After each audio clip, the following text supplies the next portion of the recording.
அல்லேலூயா. ஆமென். கர்த்தர் நல்லவர்.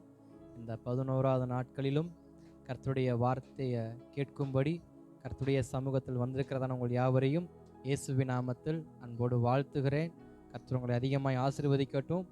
11வது நாள் கர்த்தர் அதிகமான காரியங்களை நமக்கு செய்கிறவராக இருக்கிறார். அல்லேலூயா. ஆமென். இந்த நாளிலும் உங்களுக்கு இந்த 11வது நாட்களில் கர்த்தருடைய வார்த்தையை கொடுக்கும்படி நமது சபையினுடையதான ஊழியக்காரமாக முன்பாக அழைக்கிறேன். அவர்கள் முன்பாக வந்து நம்ம கர்த்தருடைய வார்த்தையை பகிர்ந்து கொள்ள வரவேற்கலாமா? கரங்களை தட்டி ஸ்தோத்திரம். அல்லேலூயா, அல்லேலூயா. ஆமென். கர்த்தருடைய வார்த்தையை கேட்க எத்தனை பேர் ஆயத்தமாக இருக்கிறீங்க? ஆமென். ஒரு வசனத்தை வாசிக்கலாம். யோபு 1வது அதிகாரம் 13 முதல் 15 வசனங்களை வாசிக்க கேட்போம். ஒரு நாள் யோபுடைய குமாரரும் அவன் குமாரத்திகளும் தங்கள் மூத்த சகோதரன் வீட்டிலே புசித்து திராட்சைரசம் குடிக்கிற போது ஒரு ஆள் அவனிடத்தில் வந்து, எருதுகள் உழுகிற போது கழுதைகள் அவைகளின் பக்கத்திலே மேய்ந்து கொண்டிருக்கையில் சபையர் அவைகள் மேல் விழுந்து அவைகளை சாய்த்து கொண்டு போனார்கள். வேலையாட்களையும் பட்டயக்கருக்கினால் வெட்டி போட்டார்கள். நான் ஒருவன் மாத்திரம் தப்பி அதை உமக்கு அறிவிக்கும்படி வந்தேன் என்றான். அல்லேலூயா. நான் ஒருவன் மாத்திரம் தப்பி அதை உமக்கு அறிவிக்கும்படி வந்தேன்.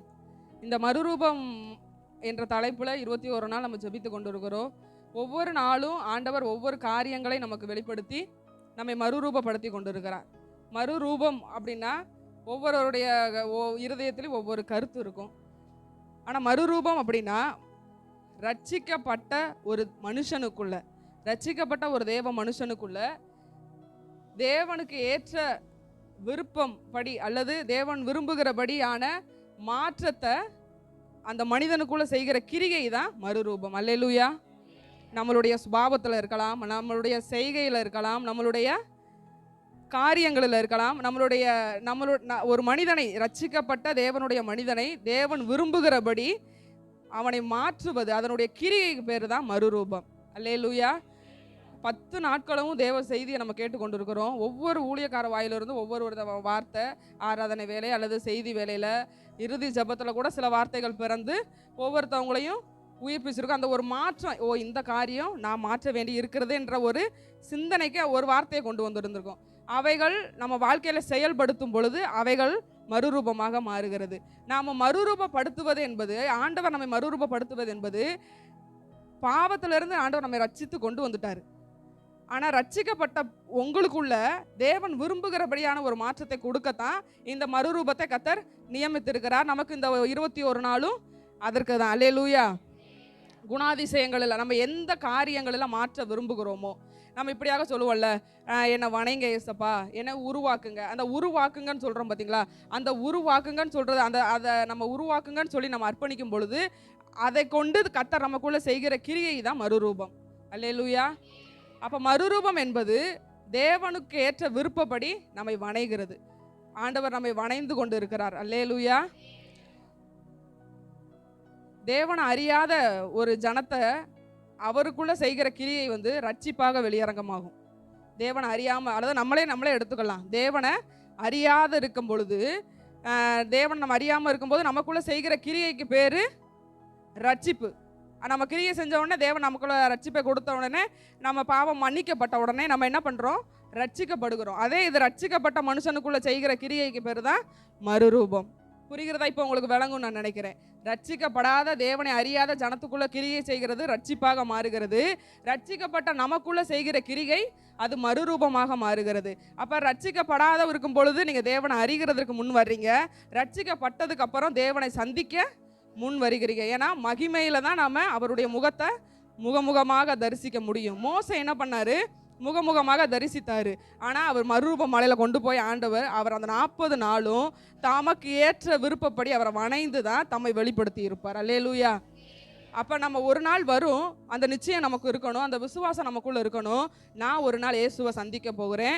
அவரை சந்திக்கிறதற்கு, அவரை நான் பார்க்கறதற்கு, எனக்குள்ளாக ஏற்படுகிற இந்த பூமியிலேயே என்னை வைத்து சரிகட்டி எனக்குள்ளாக இருக்கிற காரியங்களை மாற்றி கர்த்தர் என்னை சந்திக்க தகுதிப்படுத்துகிறார். அதுதான் மறுரூபம். அப்போ நான் ஒரு நாள் மகிமையில் இயேசுவை சந்திக்க போகிறேன். அதற்கு இப்போ நான் மறுரூபமாக வேண்டியது அவசியமாக இருக்கிறது. என்னுடைய குணாதிசயங்கள் அல்லது என்னுடைய செய்கைகள் ஆண்டவருக்கு பிரியமில்லா சின்ன காரியங்கள் எதுவாக இருந்தாலும் கர்த்தர் நம்மை சரிப்படுத்தி தான் நம்மை சந்திக்க கர்த்தர் ஆயத்தமாகுவார். அதான் நான் ஒரு இடைப்பட்ட நாளில் ஒரு நாள் ஆராதனை வேலையில் சொல்லியிருந்தேன். நம்ம ஒருத்தர், அதாவது மோடியவோ இல்லை யாரையோ ஒரு நபரை, பெரிய தலைவர்களை பார்க்க போகணும்னா நம்மளை அறியாமல் நம்ம ஆயத்தம் பண்ணி கொள்ளுவோம் நம்ம சரீரத்தை.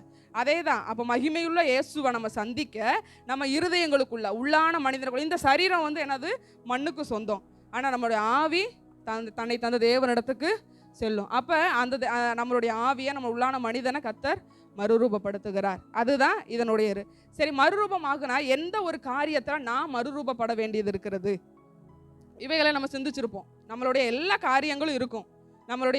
நம்ம உலக மனுஷன்லேருந்து, நம்ம பாவ வாழ்க்கையிலேருந்து, பழைய வாழ்க்கையிலேருந்து நம்ம வந்திருக்கிறோம்.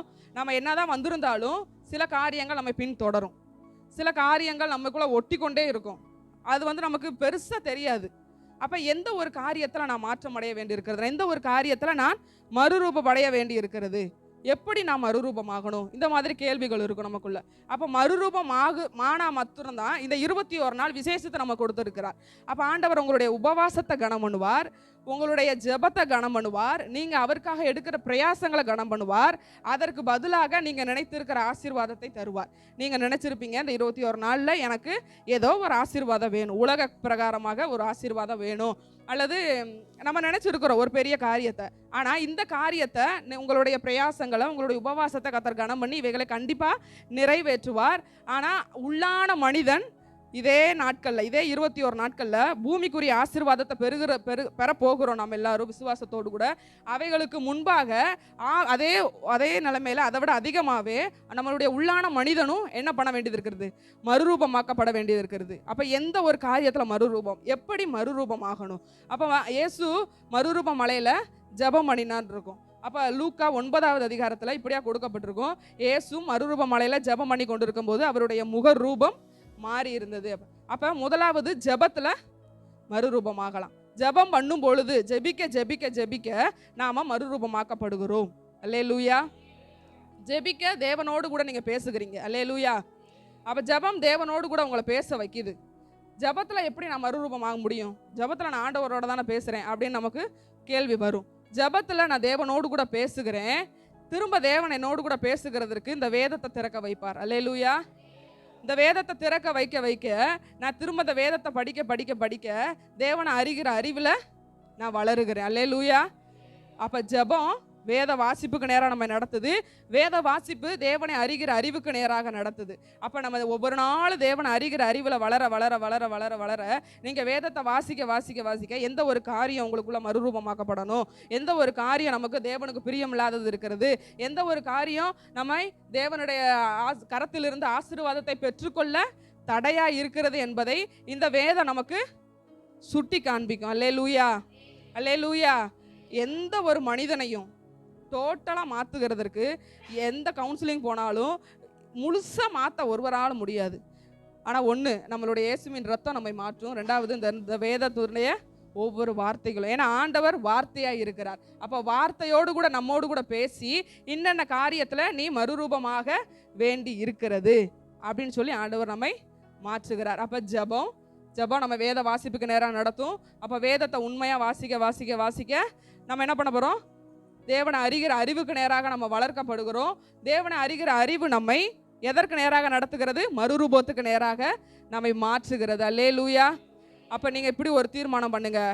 நீங்கள் உலக காரியத்தை மாத்திரம் ஒரு வேளை இந்த 21 நாள் இதற்காக மாத்திரம் முக்கியத்துவம் கொடுத்துருப்பீங்கன்னா அவைகளை கொஞ்சம் மாற்றிக்கொண்டு இந்த நேரத்தில் இந்த 21 நாள் ஒரு வேளை உபவாசமோ 2 வேளை உபவாசமோ அல்லது பகல் முழுவதும் அது ஆண்டவருக்கு பொருட்டல்ல. உங்கள் பலத்துக்கு மிஞ்சின உபவாசத்தை நீங்கள் எடுக்கும் பொழுது அந்த நேரத்தில் ஒரு மணி நேரமாவது ஜெபிப்பேன் அல்லது ஒரு அரை மணி நேரமாவது ஜெபிப்பேன். நீங்கள் அப்படி இந்த 21 நாள் பொருத்தனை பண்ணுங்கள். 21 நாள் நான் ஜெபிப்பேன், 1 மணி நேரம் அரை மணி நேரம் அப்படி நீங்கள் பழகும் பொழுது உங்களுடைய ஜெபம் ஆட்டோமேட்டிக்காக உங்களை வேத வாசிப்புக்கு நேராக நடத்தும். அப்போ ஃப்ரீயாக இருக்கும்போது நீங்கள் வேதத்தை வாசிங்க. ஏதோ ஒரு பொருத்தனை பண்ணுங்கள். நான் இவ்வளோ மணி நேரம் ஜெபிப்பேன். 21 நாள் நம்ம ஜெபிக்கிறோம். அப்போ 21 × 1 மணி நேரம்னா 21 மணி நேரம் நான் தேவனுக்கு கொடுக்குறேன். அல்லேலூயா. வேலைக்கு போகிறவங்க இருக்கிறாங்க, நம்ம ஒவ்வொரு காரியங்கள் இருக்கும். ஆனால் ஒரு பொருத்தனை இல்லாமல் உபவாசிக்கிறோம். ஆனால் அந்த மாற்றம் அது என்னை ஆசீர்வாதத்துக்கு நேராக எப்போ நடத்தும்னா, என் உள்ளான மனிதன் அல்லது நான் மறுரூபமாக்கப்படும் போது, என்னுடைய ஆவிக்குரிய வாழ்க்கை மறுரூபமாக்கப்படும் போது, நான் பூமிக்குரிய சகல ஆசீர்வாதங்களையும் தன்னால் நான் சுதந்திரிச்சு கொள்ளுவேன். அப்போ நீங்கள் இன்னைக்கு ஒரு பொருத்தனை எடுங்க. 1 மணி நேரமாவது நான் ஜெபிப்பேன், அரை மணி நேரமாவது ஜெபிப்பேன், அல்லது ஒரு நாளைக்கு 5 அதிகாரம், இப்படி குறிப்பிட்டு ஒரு அதிகாரங்கள் எடுங்க. 21 புத்தகம் படிப்பேன்னு சொல்லுங்கள். அதாவது 21 புக்கு, பைபிளில் ஒரு 21 புக்கு நான் படித்து முடிச்சிடணும் அப்படின்னு சொல்லி. இன்றைக்கி 11வது நாள் ஆயிடுச்சு. ஒவ்வொரு நாள் அல்லது மீதி இருக்கிற அந்த 10 நாட்களாவது தொடர்ந்து ஒரு 10 புத்தகத்தினாவது நான் முடிக்கணும். வேதத்தில் ஆதியாகமம் ஒரு புத்தகம், யாத்திராகமம் ஒரு புத்தகம், அந்த கணக்கில் நான் இதில் முடிக்கணும். அல்லது 21 நாள் ஜெபிக்கணும். இல்லை மீதி இருக்கிற அந்த 10 நாட்கள்னாவது 10 மணி நேரத்தை நான் தேவனுக்கு கொடுக்க போகிறேன்னு சொல்லி ஏதாவது ஒரு பொருத்தனை பண்ணுங்க. ஆலயத்தில் வந்து ஜெபிங்க, அல்லது வீட்டில் இருக்கும்போது ஜெபிங்க. ஏதோ ஒரு வகையில் மீதி இருக்கிற 10 நாட்களை பிரயோஜனப்படுத்தி கொள்வோம். இந்த 10 நாட்கள் நம்மை உள்ளான மனிதனையும் மறுரூபமாக்கும். ஆனால் எது நீங்கள் பண்ணாலும் மெயினாக நீங்கள் என்ன பண்ணணும்? வேத வாசிப்பு அப்படிங்கிற அந்த பொருத்தனை எடுங்க. வேதத்தை அதிகமாக வாசிங்க. ஒரு மணி நேரம் என்னால் எவ்வளோ வாசிக்க முடியுதோ, ஒரு அரை மணி நேரம் என்னால் எவ்வளோ வாசிக்க முடியுதோ, அல்லது 5 அதிகாரமாக இருந்தாலும் நான் முழங்காலில் நின்று அவைகளை நான் வாசிப்பேன். முழங்காலில் நின்று நான் வாசிப்பேன். சின்ன சின்ன காரியங்களை கூட கர்த்தர் கனம் பண்ணுகிறார். இப்போ நீங்கள் இருக்கிற ஒவ்வொரு உபவாசத்துக்கும் கர்த்தர் பூமிக்குரிய ஆசீர்வாதங்களை ஆயத்தப்படுத்துகிறார். ஆவிக்குரிய காரியங்களை நாம் சரிப்படுத்தி கொண்டு அவைகளை சுதந்திரிக்க முயற்சி செய்வோம். அல்லேலூயா. எத்தனை பேர் பொருத்தனை எடுக்க போறீங்க? இந்த மீதி இருக்கிற 10 நாள் அரை மணி நேரமோ ஏதோ ஒன்று நான் தேவனுக்காக செய்ய போகிறேன். 5 அதிகாரம் படித்தாலோ அல்லது 5 மனப்பாட வசனத்தை மனப்பாடம் பண்ணாலும் எதுவாக இருந்தாலும் நான் முழங்கால நின்று பண்ண போகிறேன். ஒரு சின்ன 5 அதிகாரம் என்னால் வேலைக்கு போகிறதுனால பண்ண முடியல அப்படின்னா முழங்கால் போட்டு நான் வாசிப்பேன்னு பொருத்தனை எடுங்க. ஏதோ ஒன்று. ஆனால் தேவனுடைய பார்வையை நம்ம பக்கம் அந்த தீர்மானம் திருப்பணும். அல்லேலூயா, அல்லேலூயா. ஆமாம், இது மறுரூபம் அப்படிங்கிறதுக்கான இது சொன்னேன். இப்போ அந்த வசனத்துக்கு நேராக நம்ம திரும்பவும் வாசிக்கலாமா? யோபு 1:13-15. பின்பு ஒரு நாள் யோபுடைய குமாரரும் அவன் குமாரத்திகளும் தங்கள் மூத்த சகோதரன் வீட்டிலே புசித்து திராட்சை ரசம் குடிக்கிற போது ஒரு ஆள் அவனிடத்தில் வந்து, எருதுகள் உழுகிற போது கழுதைகள் அவைகளின் பக்கத்திலே மேய்ந்து கொண்டிருக்கையில் சபையர் அவைகள் மேல் விழுந்து அவைகளை சாய்த்து கொண்டு போனார்கள். வேலையாட்களையும் பட்டயக்கருக்கினால் வெட்டி போட்டார்கள். நான் ஒருவன் மாத்திரம் தப்பி அதை உமக்கு அறிவிக்கும்படி வந்தேன் என்றான். அல்லேலூயா. இந்த நாள் செய்தியின் தலைப்பு நான் ஒருவன் மாத்திரம் தப்பி. அல்லேலூயா. நான் ஒருவன் மாத்திரம் தப்பி. இந்த இடத்துல ஒரு எஜமானன் இருக்கிறார். அவர் தமக்கு உண்டான செல்வாக்குகள் அல்லது தமக்கு உண்டான உடைமை ஆசீர்வாதங்களுக்கு, ஆடு மாடுகளுக்கு குறிப்பிட்ட வேலையாட்களை நியமித்து அவைகளை காவல் காக்க அந்த எஜமான் வைத்திருக்கிறார், கட்டளையிட்டு இருக்கிறார். அந்த எஜமான் கட்டளையிட்டு இருக்கும் பொழுது அவர் ஒவ்வொரு நாளும் அவர் பண்ணுகிற காரியம் அதிகாலையில் எழுந்துன்னு போட்டிருக்கும். 5வது வசனத்தில் நடு பகுதியில் பார்த்தீங்கன்னா அதிகாலையில் எழுந்து அப்படின்னு போட்டிருக்கு. அவர் தேவனுக்கு அடுத்த காரியங்கள் எல்லாம் சரியாக இருந்தார். அந்த எஜமான் தன்னுடைய வேலையாட்களை நியமித்து தன்னுடைய மந்தைகளுக்கும் ஒரு குறைவில்லாமல் பாதுகாக்க சொல்லி கட்டளையிட்டு இருந்திருந்தார். ஒரு நாள் என்ன ஆகுது, சபையார் அப்படின்ற அந்த ஒரு ஜனத்தார் வந்து என்ன பண்ணுறாங்களா, காலாட்களையெல்லாம் ஓட்டி கொண்டு போயிடுறாங்க. வேலையாட்களை பட்டய கருக்கினால வெட்டிடுறாங்க. நான் ஒருவன் மாத்திரம் தப்பி அதை உமக்கு அறிவிக்கும்படி வந்தேன். நான் ஒருவன் மாத்திரம் தப்பி. ஏன் ஒன்றை மாத்திரம் தப்ப வச்சார்? நான் மட்டும் ஏன் தப்புனேன்? நான் எதற்காக ஆண்டவர் என்னை வைத்தார்? அப்படி ஒரு கேள்வி வரும். நான் ஏன் என் ஆண்டவர் என்னை ஏன் தப்ப வைத்தார் அப்படின்னா, என்னை காவல் காக்க, அந்த என் உடைமைகளை, அந்த ஆடுகளுக்கு, மாட்டு மந்தைகளுக்கு காவல் காக்க, ஒட்டகங்களுக்கு காவல் காக்க வைத்திருந்தார். எல்லாத்தையும் சத்துரு அழித்துட்டான். ஆனால் என்னை மாத்திரம் தப்ப வைத்தாரு. ஏன்னா என் எஜமானனுக்கு அதை அறிவிக்கும்படியாக என்னை தப்ப வைத்தார். அல்லேலூயா. வேலை ஸ்தலங்களில், எல்லா வேலை ஸ்தலங்களிலையுமே 2 விதமான வேலையாட்கள் இருப்பாங்க. ஒருத்தர் என்ன பண்ணுவாருன்னா, கொடுக்குற சம்பளத்துக்கு நான் உண்மையாக இருப்பேன் அப்படின்னு சொல்லிட்டு அந்த வேலையை கரெக்டாக அதை மட்டும் செஞ்சுக்கிடுவாங்க. இன்னொருத்தவங்க என்ன பண்ணுவாங்கன்னா, முதலாளியோடு கூட கொஞ்சம், இப்போ அந்த லேபருக்கும் எம்டி அவங்களுக்கும் வித்தியாசம் இருக்குது. லேபர் என்ன பண்ணுவார், எஜமானனோட நெருக்கம் இருக்காது, முதலாளியோட ஒரு நெருக்கம் இருக்காது, பழக்கம் இருக்காது. ஏன்னா எம்டிட்ட தான் எல்லாம் சொல்லுவார்.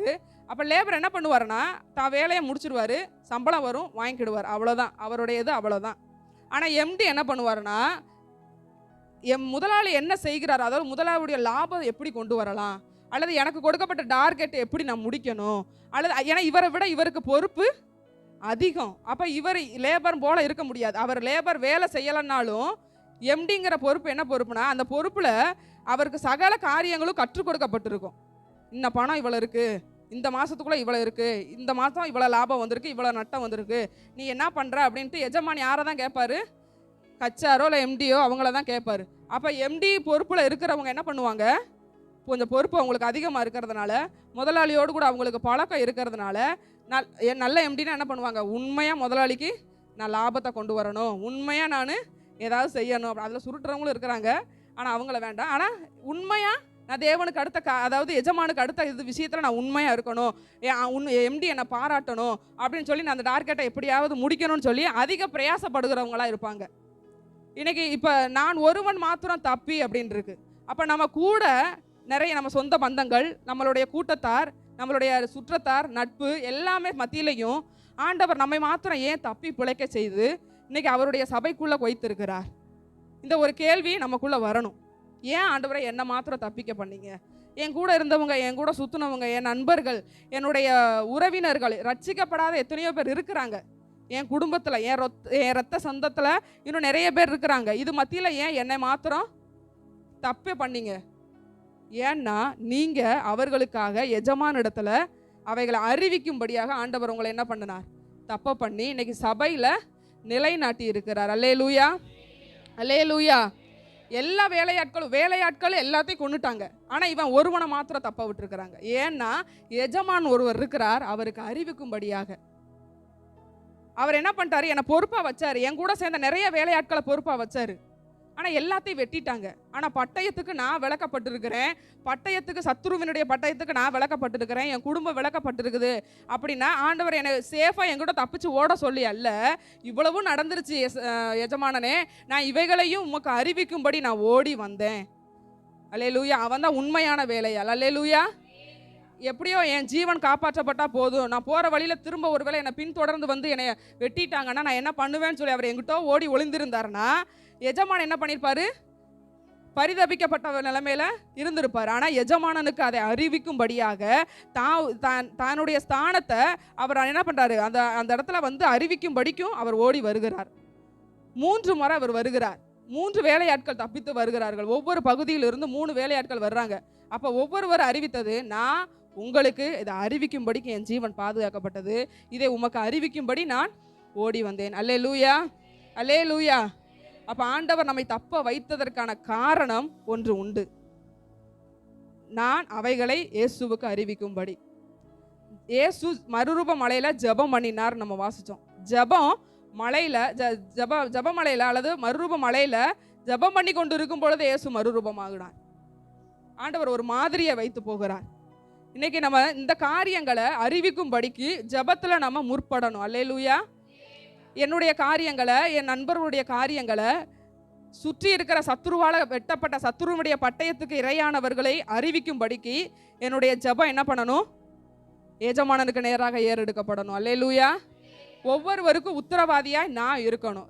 என்னை ரட்சித்ததற்கு ஒரு முகாந்திரம் உண்டு அப்படின்னா அதற்குரிய வேலையை நான் செய்து முடிக்கணும். அதுதான் எஜமான இடத்துல உண்மையும் உத்தமும் உள்ள ஊழியக்காரனே சந்தோஷத்திற்குள் பிரவேசி என்ற வார்த்தையை பெற்றுத்தரும். அல்லேலூயா.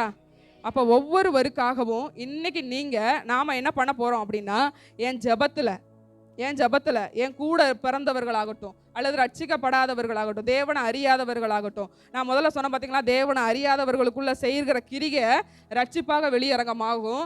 அந்த ஒரு கிரியை இன்னைக்கு என் சுற்றத்தாருக்குள்ள, என் குடும்பத்தாருக்குள்ள நடக்க வேண்டும் என்று சொல்லி எஜமானனுக்கு முன்பதாக அறிவிக்க வேண்டிய பொறுப்புல நான் இருக்கிறேன். அந்த பொறுப்பை நான் செய்து முடிக்க கர்த்தர் என்னை பலப்படுத்தணும். அவைகளை நான் ஜெபத்துல என் எஜமானனுக்கு தெரிவிக்க வேண்டும். அல்லேலூயா, அல்லேலூயா. எவைகளெல்லாம் நம்ம ஜெபத்துல தேவனுக்கு தெரியப்படுத்தணும் அப்படின்னா, ஏசாயாவில் ஒரு வசனம் கொடுக்கப்பட்டிருக்கும். கர்த்தருடைய ஆவியானவர் என் மேல் இருக்கிறார், சிறுமைப்பட்டவர்களுக்கு சுவிசேஷத்தை அறிவிக்க கர்த்தர் என்னை நடத்தினார் அப்படின்னு சொல்லி அதில் கட்டுண்டவர்கள், விடுதலையாக்கப்பட்டவர்கள், அப்ப முதலாவது பாயிண்ட், காண்கிறவைகளை எஜமானனுக்கு அறிவி. அல்லேலூயா. நீங்க எவைகளெல்லாம் பார்க்கிறீங்களோ அவைகளெல்லாம் எஜமானனுக்கு அறிவிக்கணும். எவைகளை பார்க்கணும்? கட்டுண்டவர்களை பார்க்குறீங்களா? அதை எஜமானனுக்கு ஜெபத்தில் அறிவிக்கணும். அல்லேலூயா. எத்தனை பேர் ரட்சிக்கப்படாத குடும்பங்களுக்காக, நண்பர்களுக்காக ஜெபித்து இருக்கிறீங்க? இந்த 21 நாட்கள் இருக்கு. ஒரு ஆசீர்வாதத்துக்காக நாம ஜெபிக்கிறோம், நம்மளுடைய ஆசீர்வாதம் இருக்குது. ஆனா தேவனுடைய விருப்பமும் ஒன்று இருக்குது. ஜெபம் நம்ம வேத வாசிப்புக்கு நேராக நடத்தும் பொழுது, வேத வாசிப்பு தேவனை அறிகிற அறிவுக்கு நேராக நடத்தும் பொழுது, தேவனை அறிகிற அந்த அறிவு இருக்கு பார்த்தீங்களா, அவைகளை நம்ம வளர வளர வளர தேவனுடைய விருப்பங்களையும் நாம் தெரிந்து கொள்ளுகிறோம். அல்லேலூயா. அப்போ அந்த எப்படி எஜமானனுடைய, அதாவது அந்த எம்டிங்கிற அந்த பொறுப்பில் இருக்கிறவங்க எஜமானனுக்குரிய சகல காரியங்களை தெரிந்து வைத்திருப்பாங்க. பணத்துல இருந்து, அக்கௌண்ட்ல இருந்து, எல்லா விஷயத்துலையுமே யாரோ ஒருத்தர், அதாவது எஜமானனுக்கு அடுத்து முதலாளிக்கு அப்புறம் இவர் தான். அப்போ நான் இல்லாத நேரத்தில் இவர் இந்த வேலையை பண்ணணும்னு சொல்லிட்டு தான் ஒரு பொறுப்பை ஏற்படுத்துகிறாங்க. அப்போ அந்த பொறுப்பில் இன்னைக்கு நீங்களும் நானும் நிற்கிறோம். ஏன் தேவனுடைய இருதயத்தின் காரியங்கள் என்ன என்பதை நான் தேவனுடைய சார்பில் இருந்து நான் செயல்பட ஆண்டவருடைய பொறுப்பு என் மேலே வைக்கப்பட்டிருக்க. நம்ம ஒவ்வொருவர் மேலேயும் அந்த பொறுப்பு வைக்கப்பட்டிருக்கிறது. அது யாராக இருக்கட்டும், அல்லது ஒருவரை நம்ம எடுப்போம், அல்லது நம்ம குடும்பத்தில் இருக்கிற நபர்களை நம்ம எடுப்போம், நம்மளுடைய நண்பர்களை எடுப்போம், எதுவாக இருக்கட்டும், ஆனால் யாராக இருக்கட்டும், அந்த ஒரு நபரை நம்ம தெரிந்தெடுத்து இவர்களை குறித்ததான, இவர்கள் பட்டயத்துக்கு தப்ப வேண்டும், சத்துருவின் பட்டயங்களுக்கு இரையாக கூடாது என்பதை எஜமானனுக்கு உங்களை எதுவுமே சொல்ல காப்பாற்ற சொல்லலை, போராட சொல்லலை. ஆண்டவர் என்ன பண்ண, எதுவுமே பண்ணலை. அந்த வேலையால் என்ன பண்ணா, ஓடி எஜமான இடத்துல வர்றான். அல்லேலூயா, அல்லேலூயா. இன்னைக்கு நம்ம சுவிசேஷம் அறிவிப்போம் அப்படின்னா ஏற்றுக்கொள்கிறவங்க எத்தனை தெரியல, கிண்டல் பண்ணுறவங்க பல பேர். அல்லேலூயா. அப்போ ஆண்டவர் சொல்ல, நீ நம்ம எதுவுமே பண்ண வேண்டாம். முதலாவது நம்ம பண்ண வேண்டியது தேவ சமூகத்தில் அவைகளை அறிக்கை பண்ணணும். நம்மளுடைய குடும்பங்களில் இருக்கிறாங்க கணவர்கள் ரட்சிக்கப்படாமல், மனைவிகள் ரட்சிக்கப்படாமல், அல்லது பிள்ளைகள், அல்லது சில நபர்கள், உறவுகள் இருக்கும் பொழுது இவர்களை நம்ம தேவ சமூகத்தில் அறிக்கை பண்ணணும். அப்படி அறிக்கை பண்ணும் பொழுது எஜமான் அதற்கு அடுத்து நான் என்ன செய்ய வேண்டும், அதாவது எம்டி பொறுப்பை நீ கரெக்டாக பண்ணிட்ட, இதுக்கு அடுத்து நான் என்ன பண்ணணுன்றத எஜமான் செயல்படுவார். அல்லேலூயா, அல்லேலூயா. இப்போ நான் காண்கிறவைகள் எல்லாம் தேவனுக்கு தெரியப்படுத்தணும். எவைகள் எல்லாம் காணுகிறோம்? கட்டப்பட்ட ஜனங்களை பார்க்குறோம் அப்படின்னம்னா, காயப்பட்ட இருதயம் நொறுங்குண்டவர்களை. நீங்கள் ஒரு செய்தி இன்னைக்கு வருது அப்படின்னா, இன்னைக்கு என்னுடைய நண்பரோ இல்லை யாரோ ஒருவருடைய அவருடைய பலவீனோ அல்லது ஏதோ ஒரு துக்கமான காரியம், வீட்டில் நடந்து கொண்டிருக்கிற போராட்டத்தை உங்களிடத்துல பகிர்ந்து கொள்றாரு அப்படின்னா, நீங்கள் என்ன பண்ணுங்க, அவருக்கு சுவிசேஷம் சொல்ல முடிஞ்ச தைரியம் இருந்தால் நம்ம சொல்லணும். அப்படி இல்லை, அவர் ஏதோ நினச்சிக்கிடுவார், அவரை ஏற்றுக்கொள்கிற நபர் இல்லை அப்படின்னா, நம்ம நேர தேவ சமூகத்தில் வந்து அவைகளை சொல்லணும். அல்லேலூயா. ஒன்று சத்தியத்தை அறிவி, இல்லைன்னா சத்தியம் அறிவிக்க முடிஞ்சால் நம்ம அறிவிச்சிடணும் அதே நபருக்கு. இந்த 10 நாட்களில் நீங்கள் எடுத்துக்கோங்க, ஏதாவது ஒரு செய்தி வருது, உங்கள் நண்பர்கள் உங்களுக்கு தெரியப்படுத்துகிறாங்க அப்படின்னாங்கன்னா, முதல்ல ஆண்டவருடைய பார்வை நம்ம பக்கம் திசை திருப்பப்படணும், அல்லது ஆண்டவருடைய பார்வை, ஆண்டவருடைய கண்கள் என் பக்கம் திரும்பணும், என் காரியத்தில் கிரியை செய்யணும் அப்படின்னா நீங்கள் அந்த ஆண்டவருக்காக எதையாகிலும் செய்யணும். அல்லேலூயா. ஆண்டவர் போராட சொல்லலை. நம்ம போய் அந்த சபையர் சத்துருவனுடைய பட்டத்துக்கு நம்ம எதிர்த்து நிற்க வேண்டாம், அவைகள் மேலே போட்டி போட வேண்டாம், அவைகளை நம்ம தப்பிக்க முடியாது. ஏன்னா வேலையாட்கள் எல்லாரும் பட்டய கறிக்கினால கொல்லப்பட்டுறாங்க. நீங்கள் ஒருவர் மாத்திரம் தப்பித்து இருக்கிறீங்கன்னா நீங்கள் ஜெபத்தில் போராடலாம். யாக்கோபு அதுதானே பண்ணினார். தன் உயிருக்கு தப்பி போகும் பொழுது தன் உயிரை தான் அவர் காப்பாற்ற போகிறாரு. போய் லாபான் வீட்டில் சௌக்கியமாக இருந்துட்டாரு. ஆனால் நாள் வந்தது, ஏசா திரும்ப வருகிறான்னு தெரிஞ்ச உடனே எல்லாத்தையும் முன்ன அனுப்பிட்டார். தான் ஒருவன் தனித்து இருந்து ஜெபம் பண்ணி போராடி ஜீவனை மீட்டு கொண்டான். அல்லேலூயா. அவர் பண்ண அந்த ஒரு ஜெபம் ஏசாவினுடைய பட்டயத்துக்கு யாக்கோபை பாதுகாத்தது. இன்னைக்கு நாம பண்ண வேண்டியது அதே தான். ஏதோ ஒரு காரியம், ஏதோ ஒரு நபர்கள் உங்கள் இடத்துல வந்து காரியங்களை சொல்லும் பொழுது, கஷ்டங்களை சொல்லும் பொழுது, அப்படியா சரி நான் அந்த உபவாச நாட்களில் இருக்கிறேன், என் சபையில் உபவாச ஜெபம் நியமிக்கப்பட்டிருக்கிறது, நான் ஜெபித்து கொண்டு இருக்கிறேன், நான் உனக்காக ஜெபிச்சுக்கிறேன்னு சொல்லுங்க, அல்லது சுவிசேஷத்தை சொல்லுங்க. அப்படி சுவிசேஷத்தை சொல்லிட்டீங்கன்னா, சத்தியத்தை சொல்லிட்டீங்கன்னா, இசப்பா நான் இன்ன நபருக்கு சத்தியத்தை சொல்லியிருக்கிறேன், இவர்களை நீங்கள் பார்த்துக்கொள்ளுங்க. சத்தியத்தை அவர்களுக்கு அறிவிங்க, சத்தியம் அறிவித்தவர்களை கர்த்தரிடத்தில் அறிவிங்க. அல்லேலூயா. சத்தியம் அறிவித்துட்டு வந்து சும்மா இருந்துடக்கூடாது. நம்ம தேவ சமூகத்தில் வந்து இன்னைக்கு இவங்க இப்படி சொன்னாங்க ஏசப்பா, இன்னைக்கு இவங்க இப்படி சொன்னாங்க, இவங்களுக்காக நான் ஜெபிக்கிறேன், இவங்களுக்காக நீங்கள் கிரியை செய்யுங்க. அந்த ஒரு ஜெபம் தான் முடிகிற வரைக்கும் உங்கள் கூடவே இருந்து நீங்கள் பணத்தை கொடுத்து பாதுகாக்கணும் அல்லது அவங்களுக்கு ஹெல்ப் பண்ணணும், அதெல்லாம் இல்லை. நீங்கள் பண்ணுற அந்த ஒரு ஜெபம் ஆண்டவரை எந்த கிரியையிலையும் எந்த விதத்துலையும் கிரியை செய்து அந்த நபரை சத்துருவின் பிடியிலிருந்து விடுவிக்க கூடும், ஆண்டவரால் கூடும். அப்போ நம்ம பண்ண வேண்டியது, நமது சார்பிலேருந்து நம்ம பண்ண வேண்டியது, எஜமானனுக்கு அதை அறிவிக்க முற்படணும். அல்லேலூயா, அல்லேலூயா. அப்போ நம்ம எந்த ஒரு காரியத்தில் மறுரூபம் ஆகணும்னா ஜெபத்தில் மறுரூபம் ஆகணும். ஜெபத்தில் எப்படிப்பட்ட ஜெபத்தில் மறுரூபம் ஆகணும்னா, என் தேவையே நான் சொல்லி சொல்லி ஜெபிச்சுக்கிட்டு இருக்கேன், என் பலவீனங்களே நான் சொல்லி சொல்லி ஜெபிச்சுக்கிட்டு இருக்கேன். இந்த 21 நாள் மறுரூபமாக்குவது தான் நம்மளுடைய பூமிக்குரிய ஆசீர்வாதத்துக்காக நம்ம ஜெபிக்கிறோம். நமக்குள்ள ஒரு உபவாச ஜெபம் அப்படின்னாலே, அப்போ 21 நாள் நான் உபவாசித்து ஜெபிச்சுட்டேன், 21 நாள் நான் நிறைவேற்றிட்டேன் அப்படின்னா ஆண்டவர்கிட்ட ஏதாவது ஒரு ஆசீர்வாதத்தை பெற்றுக்கொள்வேன் அப்படின்ற ஒரு நம்பிக்கை நமக்குள்ள எந்த அளவுக்கு ஓங்கி இருக்குதோ, அந்த அந்த அப்படிப்பட்ட ஒரு நம்பிக்கையை நம்ம விதைச்சிட்டாங்க. அதுதான் இந்த 21 நாள்ல என்ன ஒரு நோக்கம், மறுரூபம் கொடுக்கப்பட்டிருக்கிறது. சில சபைகளுக்காக ஜெபிப்பாங்க. அப்ப இதன் மத்தியில இவைகளுக்காக நீங்க செயல்படும் பொழுது அத வசனம் எப்படியா இருக்கும்ல, முதலாவது நீ தேவனுடைய ராஜ்யத்தை தேடுங்கள், பின்பு இவைகள் எல்லாம் உங்களுக்கு கூட கொடுக்கப்படும். அப்ப தேவனுடைய ராஜ்யம் எது, எதற்காக குறிக்கப்பட்டிருக்கிறதோ, எதற்காக நியமிக்கப்பட்டு மறுரூபம், எதுல மறுரூபம் அடையணும், அவைகளை யாராவது நம்ம சிந்திச்சோமா? மறுரூபம் எதுல மறுரூபம்? உள்ளான கிரியைகளையா அல்லது குணாதிசயங்கள்லையா, உள்ளான மனிதனுக்குள்ளையா, எந்த ஒரு காரியத்தில் நான் மறுரூபம் ஆகணும்? நமக்கு ஜெபம் உபவாசம்னாலே நம்ம ஒரு ஆசீர்வாதத்தையே நம்ம தேடி பழகிட்டோம். ஆனால் இதை நீங்கள் இப்படி நம்ம தேடி இப்படி இந்த குறுக்கு வழியில் நீங்கள் ஆசீர்வாதத்தை நீங்கள் சுதந்திரிக்கிறத விட, ஆசீர்வாதத்தை கொடுக்கிறவருடைய இருதயத்தை கவர்ந்து ஆசீர்வாதத்தை கையில் வாங்கிறது, அது அது இதை விட பெஸ்ட்டு. அதுதான் சிறந்த ஒரு வழி. அல்லேலூயா. ஆசீர்வாதம், உங்களுடைய ஆசீர்வாதம், உங்கள் பிள்ளையினுடைய ஆசீர்வாதம், என்னுடைய ஆசீர்வாதம் என் தேவனுடைய கரத்தில் இருக்குது. அப்போ நான் இப்படி நான் என்ன பண்ண, நான் 21 நாள் ஜெபிக்கிறேன் அப்படின்னு சொல்லிட்டு, அது நமக்கும் உலகத்தாருக்கும் அது ஒரே ஒரு காரியம் தான். அவங்க தான் என்ன பண்ணுவாங்க, நான் இப்படி செருப்பு போடாமல் நான் அது பண்ணி இது பண்ணி, ஏன்னா அவங்களுடைய நம்பிக்கை என்னென்னா, நான் சாப்பாடை ஒதுக்கி நான் விரதம் இருந்தேன்னா என் தெய்வம் எனக்கு ஏதாவது செய்யும் அப்படின்றது தான். நம்மளுடைய தெய்வமும் நம்மளுடைய உபவாச நாளை நியமியங்கள் சொல்லியிருக்கிறாரு. ஆனால் எந்த ஒரு காரியத்தில் நம்மளுடைய சபை இன்னைக்கு உபவாசித்து இருக்கிறோம் அப்படின்னா மறுரூபமாக்கப்படுதில்லை. மறுரூபமாகி நம்ம மகிமேல தேவனை சந்திக்க நம்ம ஆயத்தப்பட்டு கொண்டிருக்கிறோம். அப்போ நாம் உள்ளான காரியங்களை மாற்றிக்கொள்ள அல்லது நம்ம ஜெபத்தை மாற்றிக்கொள்ள இவைகள் எல்லாம் உங்களுக்கு கூட கொடுக்கப்படும். நீங்கள் நினைத்திருக்கிற ஆசீர்வாதங்கள், அதுக்காக நான் நினைக்கக்கூடாது இந்த ஒரு இதுக்காகவே நான் ஜெபிங்கன்னு வேண்டான்னு சொல்லலை.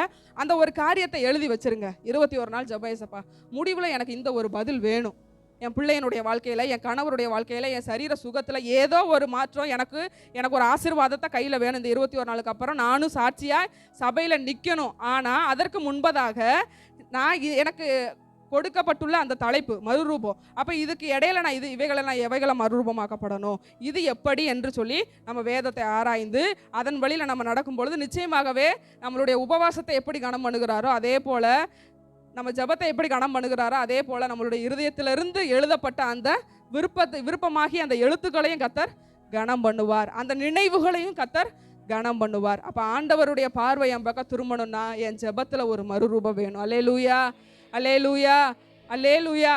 அப்போ இன்னையிலேருந்து ஒரு மாற்றத்தை நாம் ஜெபத்தில் கொண்டு வர போகிறோம். இன்னும் 10 நாள் இருக்கு ஏசப்பா. இதுக்கப்புறம் தொடர்ந்து இந்த ஒரு மாற்றம் எனக்குள்ளே வரட்டும்.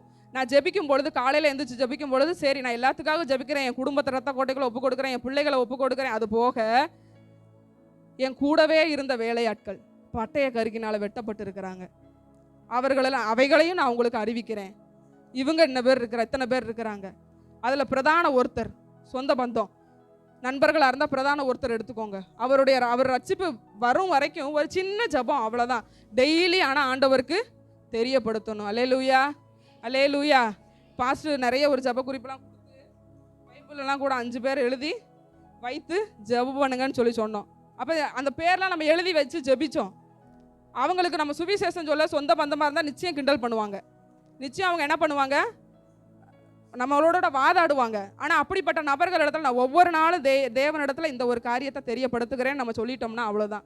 அந்த ஒரு சின்ன ஜெபம் ஆண்டவரை ஏதோ ஒரு வகையில் அவங்க ஒரு சூழ்நிலையில் இருக்கும் பொழுது கொக்கி போட்டு ஆண்டவர் எடுத்துருவார், ஏற்ற நேரத்தில் எடுத்துருவார். அப்போ ஒரே ஒரு காரியம், முதல் காரியம் என் ஜெபத்தில் ஒரு மறுரூபம் வேணும். அப்போ இன்றைக்கி ஜெபத்தை மாற்றணும். ஏன்னா ஆசீர்வாதத்துக்காகவே மாத்திரம் ஜெபிச்சுக்கிட்டு இருந்தேன் அப்படின்னா கரங்களை உயர்த்தி நம்ம ஆண்டவர்கிட்ட கேட்போமா, இன்னைக்கு என் ஜெபத்தில் ஒரு மாற்றம் வேணும். இன்னைக்கு என் ஜெபத்தில் ஒரு மாற்றம் வேணும். நான் ஒருவேளை அறியாமல் நான் என்னுடைய காரியத்துக்காகவே ஜெபிச்சிருந்தேன்னா, இந்த 11 நாளும் நான் என்னுடைய காரியத்துக்காகவே ஜெபிச்சிருந்தேன்னா, கர்த்தர் என்னை தயவாய் மன்னித்து, ஆண்டவரே இன்னைக்கு கேட்ட சத்தியத்தின்படி என்னுடைய ஜெபம் வாழ்க்கையில் ஒரு மறுரூபத்தை கர்த்தர் கட்டளையிடுவீராக. அல்லேலூயா, அல்லேலூயா. அடுத்து 2வது ஒரு காரியம், நான் ஒருவன் மாத்திரம் தப்பி. இதே ஒரு வார்த்தை இன்னொருவர் சொல்லியிருப்பார், ஞாபகம் இருக்கா? சூப்பர். எலியா. அந்த பகுதியை எடுத்துக்கொள்ளலாமா? 1 ராஜாக்கள் 18வது அதிகாரம், 19வது அதிகாரம் 14வது வசனம். 19, 14. சேனைகளின் தேவனாகிய கர்த்தருக்காக வெகு பக்தி வைராக்கியமா இருந்தேன். இஸ்ரவேல் புத்திரர் உமது உடன்படிக்கையை தள்ளிவிட்டார்கள். உம்முடைய பலிபீடங்களை இடித்து உம்முடைய தீர்க்கதரிசிகளை பட்டயத்தினால் கொன்று போட்டார்கள். நான் ஒருவன் மாத்திரம் நீதியா இருக்கிறேன். என் பிராணனையும் வாங்க தேடுகிறார்கள் என்றான். அல்லேலூயா, அல்லேலூயா. முதல்ல ஜெப வாழ்க்கையில் மறுரூபமாக்கப்படணும். மறுரூபமாகணும்னா காண்கிறவைகளை எல்லாம் கர்த்தருக்கு அறிவிக்கணும். 2வது, மாறுபடுகிற சத்தியத்தை, மாற்றப்பட்டு வருகிற சத்தியத்தை மாற்ற நீ மறுரூபமாக்கப்படணும். அந்த கோர்வையா வருதா தலைப்பு? மாற்றப்பட்டு வருகிற சத்தியத்தை மாற்றுகிறதுக்கு நீ மறுரூபமாக்கப்படணும். நான் மறுரூபமாக்கப்படணும். அல்லேலூயா, அல்லேலூயா. 1 ராஜாக்கள் 19, 11 வாசிங்களேன். அப்பொழுது அவர் நீ வெளியே வந்து கர்த்தருக்கு முன்பாக பர்வதத்தில் நில் என்றார். அப்பொழுது இதோ கர்த்தர் கடந்து போனார். கர்த்தருக்கு முன்பாக பர்வதங்களை பிளக்கிறதும் கன்மலைகளை உடைக்கிறதுமான பலத்த பெருங்காற்று உண்டாயிற்று. ஆனாலும் அந்த காற்றிலே கர்த்தர் இருக்கவில்லை. காற்றுக்கு பின் பூமி அதிர்ச்சி உண்டாயிற்று. பூமி அதிர்ச்சியிலும் கர்த்தர் இருக்கவில்லை. போதும். இப்போ முதல் காரியத்தை நீங்கள் பார்த்துருப்பீங்க. நான் பாலை குடிக்கிறவளா இருந்ததுலேருந்து என்னை வேலையாட்களா தேவனுக்கு தெரியப்படுத்துகிற என்னை வேலையாட்களா ஆண்டவர் நம்பி இருக்கிறார். அடுத்த ஒரு கட்டத்துக்கு ஆண்டவர் நம்மை கொண்டு செல்ல விரும்புகிறார். இங்கே தீர்க்கதரிசி ஒருவர் இருக்கிறார், எலியா. இவர் என்ன பண்ணுறாருன்னா, அவருக்கு தெரியுது அந்த இடத்துல ஆண்டவர் என்ன சொல்கிறாரு. அது முந்தின சம்பவங்கள் நம்ம நேற்று சத்தியத்தில் நமக்கு போதகர் நல்லா தெளிவிச்சாங்க. சோர்ந்து போய் படுத்திருக்கிறார். நீ உனக்கு இங்கே என்ன வேலைன்னு கேட்குறாரு. நான் ஒருவன் மாத்திரம் தப்பி இருக்கிறேன். எல்லா தீர்க்கதரிசிகளையும் வெட்டி போட்டாங்க. இப்போ யாரு? அப்போ வேலையாட்கள் வெட்டப்பட்டாங்க. நீ வேலையாட்களை எழும்ப சொன்னார். இப்போ தீர்க்கதரிசிகளும் வெட்டப்படுறாங்க. இவர் ஒருவர் மாத்திரம் தப்பித்து இருக்கிறார். இவர் ஒருவர் தப்பித்து இவர் உயிருக்கும் பயந்துட்டு இவர் ஓடுறாரு. அப்படி ஓடும் பொழுது என்ன ஆகுது? ஆண்டவர் சொல்ல, நீ வா, வெளியே வா. ஏன்னா 7000 பேரை நான் வச்சிருக்கிறேன். 7000 பேரை நான் வச்சிருக்கிறேன். அது உனக்கு தெரியல. அது உனக்கு வெளிக்காட்டுறதுக்காக நீ வெளியே வா. நீ இப்படி நீ இருக்கக்கூடாதுன்ட்டு ஆண்டவர் அந்த சோர்வுலேருந்து எழும்ப சொல்கிறாரு. அப்படி எழும்பும் போது இவர் சொல்கிறாரு, இவர் அந்த என்னுடைய சமூகத்தில் நில்லு, நீ ஓரேப்பில் நில்லு அப்படிங்கிறாரு. யோபு அப்படியே எடுத்துக்கோங்களேன். யோபு 1:16. யோபு 1:16 வாசிங்க. இந்த 2 பக்கத்தையும் அப்படியே வைத்துக் கொள்ளுங்க. இவன் இப்படி பேசிக் கொண்டிருக்கையில் வேறொருவன் வந்து வானத்திலிருந்து தேவனுடைய அக்கினி விழுந்து ஆடுகளையும் வேலையாட்களுக்கு தேவனுடைய அக்கினி விழுந்து இங்க அப்பொழுது அவர் வெளியே வந்து கர்த்தருக்கு முன்பாக பர்வதத்தில் நில் என்றார். அப்பொழுது இதோ கர்த்தர் கடந்து போனார். கர்த்தருக்கு முன்பாக பர்வதங்களை பிளக்கிறதும் கன்மலை உடைகிறதுமான பலத்த பெருங்காற்றும் அதனுடைய கடைசி பகுதியில் பூமி அதிர்ச்சி, அதாவது 12வது வசனத்தை கவனிங்க. பூமி அதிர்ச்சிக்கு பின் அக்கினி உண்டாயிற்று. அக்கினியிலும் கர்த்தர் இருக்கவில்லை. இங்க வேலையாள் என்ன சொல்றாரு? வானத்திலிருந்து ஒரு அக்கினி வந்துச்சு அப்படிங்கிறாரு. இப்போ உங்களுக்கு எனக்கும் தெரியும், யாரு யோபுவை சோதிச்சா? பிசாசு. ஆண்டவருடைய அனுமதி மட்டும்தான் அங்கே கொடுக்கப்பட்டிருந்துச்சே ஒழிய ஆண்டவருடைய கரம் நீட்டப்படவில்லை.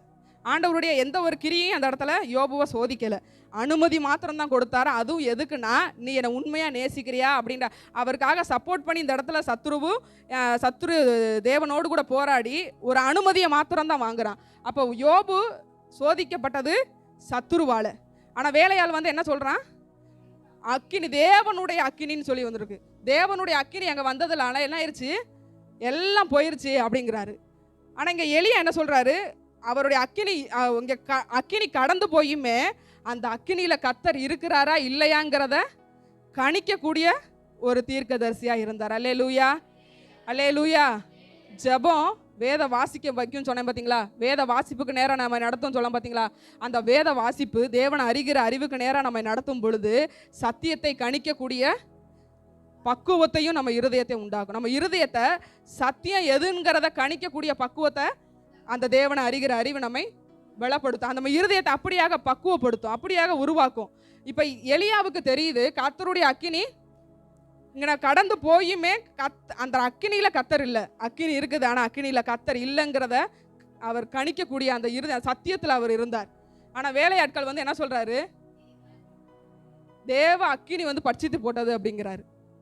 இப்போ வேலையாட்களாக நம்ம இருக்கிறோம். வேலையாட்கள் இருந்து அடுத்த ஒரு கட்டத்துக்கு நம்ம போகணும். சத்தியத்தை சத்தியமாக எந்த சத்தியத்தில் ஆண்டவர் இருக்கிறார், வார்த்தை இருக்குது, சத்தியம் எல்லா பக்கம் பிரசங்கிக்கப்படுது. தீர்க்கதரிசிகள் வெட்டப்படுறாங்க. நான் ஒருவன் மாத்திரம் தப்பி இருக்கிறேன். ஏன்னா நீ ஒருத்தன் தான் சத்தியத்தை சத்தியமாக போதிக்கிறவன், சத்தியத்தை சரியாக கணிக்கிறவன். அப்போ இன்னைக்கு நான் ஒருவன் மாத்திரம் மீந்து இருக்கேன் அப்படின்னா இன்னைக்கு உங்களுக்கும் எனக்கும் சத்தியத்தை சத்தியமாக போதிக்கிற யாரு, எந்த சத்தியத்தில் கர்த்தருடைய வழிநடத்துதல் உண்டாயிருக்கிறது, எந்த சத்தியத்தில் பரிசுத்த ஆவியானவருடைய வழிநடத்துதல் இருக்கிறது என்பதை கணிக்கக்கூடிய இருதயம் நமக்கு வேணும். அப்போ இந்த இடத்துல என்ன பண்ணுறாருன்னா, வேலையாள் ஒருத்தர் என்ன பண்ணுவான்? கர்த்தர் நல்லவன் சொல்லுவான். ஆனால் தீர்க்கதரிசியாகிய நாம சத்தியத்தை அறிஞ்ச நாம மறுரூபமாக்கப்பட்ட நாம எத்தனை நல்லவர்ங்கிறத சொல்லணும். அல்லேலூயா. நம்மளுடைய இருதயம் எந்த அளவுக்கு பக்குவப்படணும்னா, கர்த்தர் நல்லவர் எல்லாரும் சொல்லுவாங்க. எல்லா விசுவாச பிள்ளைகளும் ரட்சிக்கப்பட்ட ஆரம்பத்தில் இருக்கிறவங்க சொல்ல வேண்டிய தெரிஞ்சிருக்க வேண்டிய சத்தியம்தான் அது. கர்த்தர் நல்லவர். ஆனால் உங்கள்கிட்ட என்கிட்டையும் கேட்டு தூக்கத்தில் எழுப்பி கேட்டால் நம்ம கர்த்தர் நல்லவரா அப்படின்னு கேட்டால் நீங்கள் அவர் எத்தனை நல்லவர்ங்கிறத சொல்லியிருக்கணும். வேதம் அவர் எத்தனை நல்லவர்ன்ற குறிப்பிட்டிருக்கு. அந்த எத்தனை நல்லவர்ங்கிற நான் ருசி பார்த்து இருக்கிறேன். அப்போ கர்த்தர் நல்லவர்னு சொல்கிற ஸ்டேஜில் இருக்கிறோமா? பாலை குடிக்கிற ஸ்டேஜில் இருக்கிறோமா? போதகனாக இருக்க வேண்டிய ஸ்டேஜில் இருக்கிறோமா? அப்போ வேலையாட்கள் இருந்து முதல்ல என் ஜெபம் மறுரூபமாகும் பொழுது நான் வேலையாட்கள் ஸ்தானத்தில் நான் இருக்கிறேன். அதே இது அடுத்து ஜெபம் வேத வாசிப்பை நடத்துது.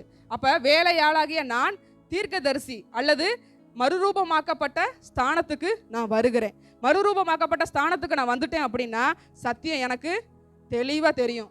யார் தப்பாக போதிக்கிறா? ஊழியக்காரங்களை நாங்களே தப்பாக போதிச்சோம், நானே தப்பாக போதிச்சாலும் நீங்கள் என்ன பண்ணணும்? இது இப்படி இல்லை அப்படின்னு சொல்கிற அளவுக்கு நம்மளோட இருதயம் பக்குவப்பட்டிருக்கணும்.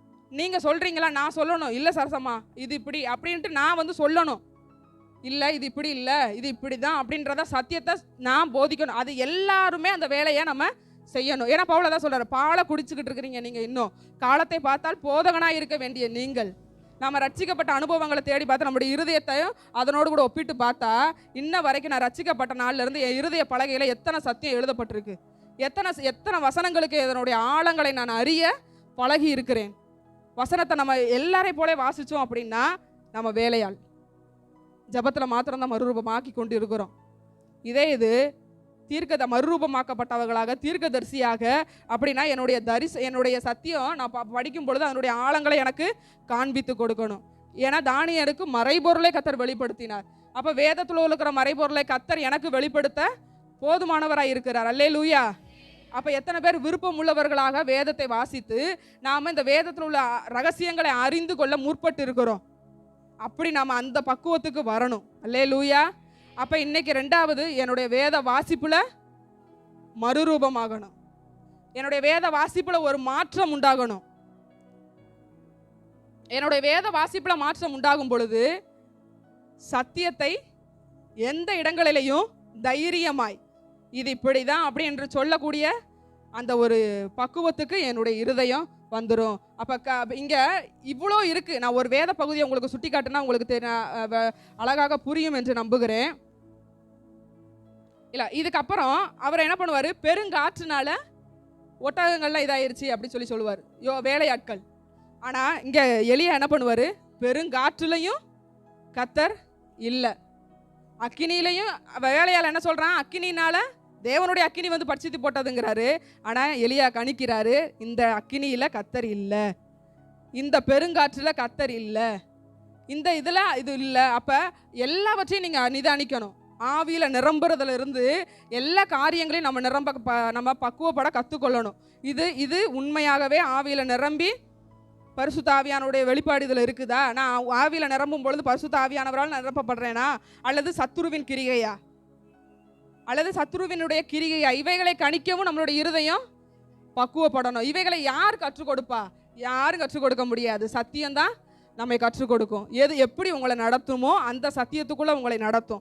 எப்படி உங்களுக்கு புரிய வைக்க முடியுமோ, இதுதான் இது மகனே, இதுதான் இது, அப்படி இதுதான் அபிஷேகம், இதுதான் அழைப்பு, இதுதான் சத்தியம், இதுதான் தேவனுடைய உண்மையான வார்த்தைங்கிறத எது உங்களுக்கு எப்படி புரிய வைக்க முடியுமோ, உங்களுக்கு ஏற்ற ஞானத்தில். எனக்கு இப்போ ஒருத்தவங்க சீக்கிரம் புரிஞ்சுக்கிடுவாங்க, சிலவங்களுக்கு ஆனால் ஒயாமல் சொல்லி கொடுத்தாதான் பழக தான் அது புரியும். அதே போல தான் நம்மளுடைய ஏன் அறிவுக்கு ஏற்றது போல எனக்கு போதிக்கிறது இந்த வேதம் மாத்திரம்தான். எத்தனை முறை உங்களுக்கு புரியலைனாலும் ஊழியர்களை கொண்டோ வேதத்தை கொண்டோ வார்த்தையை கொண்டோ போதிக்க இந்த வார்த்தையினால் மாத்திரம்தான் முடியும், அந்த இயேசுவால் மாத்திரம்தான் முடியும். அப்போ இன்னைக்கு சத்தியத்தில் நாம் வளர இருதயம் பக்குவப்படணும். பெருங்காற்றில் இல்லைங்கிறத கணிக்க கற்றுக்கொள்ளணும். வேலையாட்களை போல எல்லாரையும் போல ஜெபிக்கிறவங்களை போல இல்லை, இதுக்கு தேவனுடைய அக்கினின்னு சொல்லி நீங்களாக சொல்லிக்கொண்டு நம்ம திரியக்கூடாது. ஏன்னா இது கடைசி நாட்களில் நம்ம இருக்கிறோம். கடைசி நாட்கள் இருக்கும் பொழுது எல்லாவற்றையும் கணிக்கக்கூடிய இருதயம் எனக்குள்ளே இருக்கணும். ஜபத்தினால முடியாது. ஜபம் வேத வாசிப்புக்கு நேரம் நடத்தும் பொழுது தான் சத்தியத்தை என்னால் கணிக்க முடியும். அப்போ அக்கினியில் இல்லைன்னா இல்லைன்னு சொல்லக்கூடிய தைரியம் வேணும். பெருங்காற்றில் இல்லைன்னா இல்லைன்னு சொல்லக்கூடிய தைரியம் நமக்குள்ளே இருக்கணும். ஏன்னா எளிய எல்லாத்தையும் பார்த்தவர் அந்த மலைக்குள்ளே தான் இருக்கிறாரு. நீ வெளியே வாங்குறாரு, அப்படியே ஆண்டவர் வந்தது போல் இருக்குது. ஆனால் அந்த அக்கினியில் கர்த்தர் இல்லை. அந்நேரம் வெளியில் வந்திருந்தாருன்னா ஏதோ ஒன்று நடந்திருக்கும். ஆனால் அவர் கணிக்கிறாரு, இல்லை இதில் இல்லை, இந்த அக்கினியில் கர்த்தர் இல்லை, இந்த பெருங்காற்றில் கர்த்தர் இல்லை, இதில் இல்லைன்னா இல்லை. அதுதான் சத்தியம். இதில் இருக்குன்னா இதில் சத்தியம் இருக்குது. கரெக்ட், நீங்கள் சொன்னது சத்தியத்தை சொல்லியிருக்கிறீங்க, அவைகளை நான் ஏற்றுக்கொள்கிறேன். சத்தியம் எந்த இருதயத்துக்குள்ளேயும் கிரியை செய்யும். சத்தியம் இல்லாதது எளியாவை கூட வெளியே வர வைக்க முடியாது. அல்லே லூயா, அல்லே லூயா. இன்னொரு பகுதியை மட்டும் வாசிங்களேன். 1 ராஜாக்கள் 13வது அதிகாரம் 11வது வசனத்தை நீங்கள் அப்படி பார்த்துக்கோங்க. கிழவனான ஒரு தீர்க்கதரிசி இருக்கிறார். கொஞ்சம் நல்லா கவனிங்க. இந்த சத்தியம் உங்களுக்கு நம்ம புரியும்படியாக ஆவியானவர் நமக்கு உதவி செய்யட்டும். கிழவனான ஒரு தீர்க்கதரிசி பெத்தேல்ல இருக்கிறாரு. இப்போ தேவனுடைய மனுஷன் ஒருத்தர் யெரொபெயாம் அப்படிங்கிற ஒருத்தன் பலியிடும்படியாக நிற்கிறாரு. அப்போ தேவனுடைய மனுஷன் சொல்கிறாரு, இல்லை இது இப்படி நடந்து இந்த ஒரு பலிபீடத்தில் இருக்கிற காரியங்கள் என்னாகும், வெடித்து சாம்பல்லாம் கொட்டி போகும்னு சொல்கிறாரு. உடனே யெரொபெயாமுக்கு கோவம் வந்துடுது. உடனே அவனை பிடிங்க அப்படின்னு சொல்லும் பொழுது யெரொபெயாமுடைய கரம் அப்படியே நீட்டப்பட்டிருக்கும். இந்த சம்பவம் உங்களுக்கு தெரியும். நீட்டப்பட்டிரும். தேவனுடைய மனுஷனுக்கு விரோதமாக கை நீட்டப்பட்ட உடனே அவருடைய கை அப்படியே மடங்கிடும். அப்புறம் அவர் என்ன பண்ணுவார், அவர் சொன்ன அடையாளத்தின்படியே அந்த பலிபீடம் வெடிச்சு சாம்பல் கொட்டுன உடனே, நீர் உண்மையாகவே தேவனுடைய மனுஷன்தான், எனக்காக தேவ சமூகத்தில் ஜோம் பண்ணிக்கோங்கன்னு சொன்ன உடனே ஜோபம் பண்ணி அவருடைய கை பழைய நிலைமைக்கு வந்துடும். இவ்வளத்தையும் பண்ண தேவ சமூகத்தில் உட்காந்து நீ இன்னென்ன வார்த்தைக்கு போகணும் இவ்வளவுத்தையும் ஆர்டர் பண்ணிட்டாரு. அற்புதங்களையும் நடத்திட்டாரு. யெரொபெயாம் கை நீட்டப்பட்டிருக்கு, திரும்ப ஜபத்தில் மடங்கிருச்சு. ஆனால் ஆண்டவர் நீ வீட்டிலேருந்து புறப்படும் போது ஒரு வார்த்தை சொல்லியிருப்பாரு, நீ அங்கே போகிற இடத்துல அப்பம் புசியாமலும் தண்ணீர் குடியாமலும் நீ போன வழியில் அப்படியே திரும்பி வரக்கூடாது. அப்போ நீ சாப்பாடு தண்ணி சாப்பிடக்கூடாது. போகிற வழியில் நீ போகிற பாதையை விட சுற்றி வேறு பாதையில் தான் வரணும். இவர்கள் ஒரு கட்டளை தான் கொடுத்துருப்பாரு அந்த தேவனுடைய மனுஷனுக்கு ஆண்டவர். இப்போ கிழவனான இன்னொரு தீர்க்கதரிசி, அல்லேலூயா, வேற யாரும் இல்லை, ஒரு தீர்க்கதரிசியை இன்னொரு தீர்க்கதரிசி இங்கே கெடுக்கிறாரு. அதை தான் அந்த சம்பவம் தான் இது. ஒரு தீர்க்கதரிசியை இன்னொரு தீர்க்கதரிசி. அப்போ இவர் தேவ சமூகத்தில் இருந்து நின்றுக்கிட்டு வந்தவர், இவர் ஜோம் பண்ணோன்னு யெரொபெயாமுடைய கையே திருப்பப்படுது. அந்த இடத்துல ஒரு மாற்றம் உண்டாகுது. ராஜாவுடைய இருப்பமே திருப்பப்பட்டுருச்சு. அப்படியெல்லாம் மாற்றம் பண்ணினவர் பாதி தூரம் போயிட்டாரு. இந்த கிழவனான தீர்க்கதரிசி என்ன பண்ணுறான், போய் ஒரு தேவ தூதன் நீங்கள் என் வீட்டுக்கு சாப்பிடணும்னு சொன்னார் அப்படின்னு சொல்லி புடிவாதமாக என்ன பண்ணார், பின்னாடி போய் சொல்லிட்டாரு. இவர் என்ன பண்ணிட்டார், தேவ தூதன்னொடனே தேவ வாக்கா எடுத்துக்கிட்டு என்ன பண்ணிட்டாரு, போயிட்டாரு. சாப்பிட உட்காரும் பொழுது அந்த யார் கூட்டு போனாங்களோ அந்த கிழவனான தீர்க்கதரிசி மேலே கர்த்தருடைய ஆவி இறங்கி, நான் உனக்கு என்ன சொன்னா நீ என்ன செய்கிற, நீ இங்கே என்ன பண்ணுற, உன்னுடைய சரீரத்தை நீ அவ்வளோதான், போகிற வழியிலே அவர் மறிச்சிருவார். ஆண்டவர் சொன்னது போலவே மறிச்சிருவார். சிங்கமும் பக்கத்தில் இருக்கும், உன் சரீரத்தை பீறி போட மாட்டாங்க, ஆனால் நீ மறிச்சிருவ அப்படின்னோடனே சிங்கம் பக்கத்தில் நிற்கும், கழுத பக்கத்தில் நிற்கும், ஒன்றும் சாப்பிடாது, ஆனால் மறிச்சிருவார். போகிற வழியில் மறிச்சிருவார். இவைகள் தான் ஏன் சத்தியத்தை நான் அறியணும்னு சொல்றேன்னா, சத்தியம் தெரிஞ்ச தீர்க்கதரிசியவே ஒரு கிழவனான தீர்க்கதரிசி வந்து பொய்யின் ஆவியை உடைய தூதர் வந்து என்கிட்ட சொன்னாங்க அப்படின்னு. அப்ப ஏன் இந்த ஒரு காரியம் நடக்குது அப்படின்னா, நம்ம எல்லாவற்றிலையும் கவனமா இருக்கணும். ஒரு இடத்துக்கு போ, ஆண்டவர் உன்னை சாப்பிடுன்னு சொன்னாதான் அந்த ஆகாரத்துல நாம கையை வைக்கணும். இந்த இடத்துல தண்ணி வாங்கி தண்ணியில கூட நம்ம கவனமா இருக்கணும். அல்லேலூயா, அல்லேலூயா. ஏன்னா சத்தியம் நம்ம இருதயம் காக்கப்பட்டிருக்குமானா, சத்தியத்தினால நம்ம இருதயம் காக்கப்பட்டிருக்கும், நம்மளுடைய ஜீவியம் காக்கப்பட்டிருக்கும்னா சத்துரு இதன் வழியாகத்தான் உள்ள வருவான். அல்லேலூயா, அல்லேலூயா. நேற்று பாசு சொன்னாங்கல்ல, நம்மால் சோறும் அவங்க சொன்னாங்கல்ல, பாசு சொன்னாங்கல்ல, சாப்பாடுன்னு இருந்தா போதும், ஏதோ ஒன்று நம்ம சாப்பிட்டு தூங்க இந்த ஒரு இதுதான் எளியா பண்ணது போல. சாப்பாடுன்னா நம்ம எல்லாத்தையுமே மறந்துடுவோம். இன்னைக்கு அவைகளுக்கும் ஒரு காவல் போடணும் நம்ம. அல்லேலூயா. எங்கே சாப்பிடணும், எங்கே சாப்பிடக்கூடாது. ஒரு வீட்டுக்கு ஒரு தேவனுக்கு பிரியமில்லாத அல்லது ஏதோ ஒரு இடத்துக்கு நீங்கள் போயிருக்கிறீங்க, அல்லது சூழ்நிலை நிமித்தம் நீங்கள் போயிருக்கிறீங்கன்னா, அங்கே ஆகாரத்தில் கை வைக்கிறதுக்கு முன்னாடி உங்களுக்கு தோணணும், இந்த ஆகாரத்தை நான் சாப்பிடலாமா சாப்பிட வேண்டாமா. அப்போ அப்படிப்பட்ட உணர்த்துதல் ஆண்டவர் கொடுக்கணும்னா இந்த சத்தியம் நமக்குள்ளே இருக்கணும். ஆண்டவர் உணர்த்துவார். நம்ம நிறைய நேரம் அப்படியே பழக்கத்தில் பேசிக்கிட்டே மறந்து சாப்பிட்ருவோம். இதே போல தான் நம்மளுடைய வாழ்க்கையில் செய்கிற தவறு. ஆண்டவர் உணர்த்தியும் நிறைய நேரம் நம்ம அப்படியே பேசி மழுப்பி ஏதோ ஒரு காரியம் ஜாலியாக இருக்கிறதுல நண்பர்களை பார்த்த உடனே, உறவினர்களை பார்த்த உடனே நம்மளுடைய பரிசுத்த ஜீவிதமே அப்படியே கொஞ்சம் கலட்டி வச்சுட்டு நம்ம செயல்படுற மாதிரி நம்ம பண்ணிடுறோம். இது நம்ம பண்ணுற எல்லாருடைய தப்புமே இதுதான்.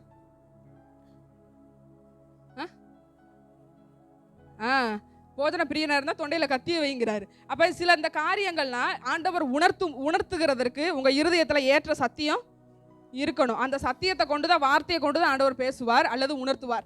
அப்படியும் உங்களுக்கு புரியலை அப்படின்னா தான் ஆண்டவர் என்ன பண்ணுவார், உணர்த்துவார் அல்லது ஏதோ ஒரு தடங்களை ஏற்படுத்துவார். நீங்கள் இன்னும் குழந்தைகளாகவே இருந்து நான் ஒரு காரியத்துக்கு போகக்கூடாதுன்னா தடை பண்ணணும்னு நினச்சிங்கன்னா நீங்கள் குழந்தைகளாக இருக்கிறீங்க.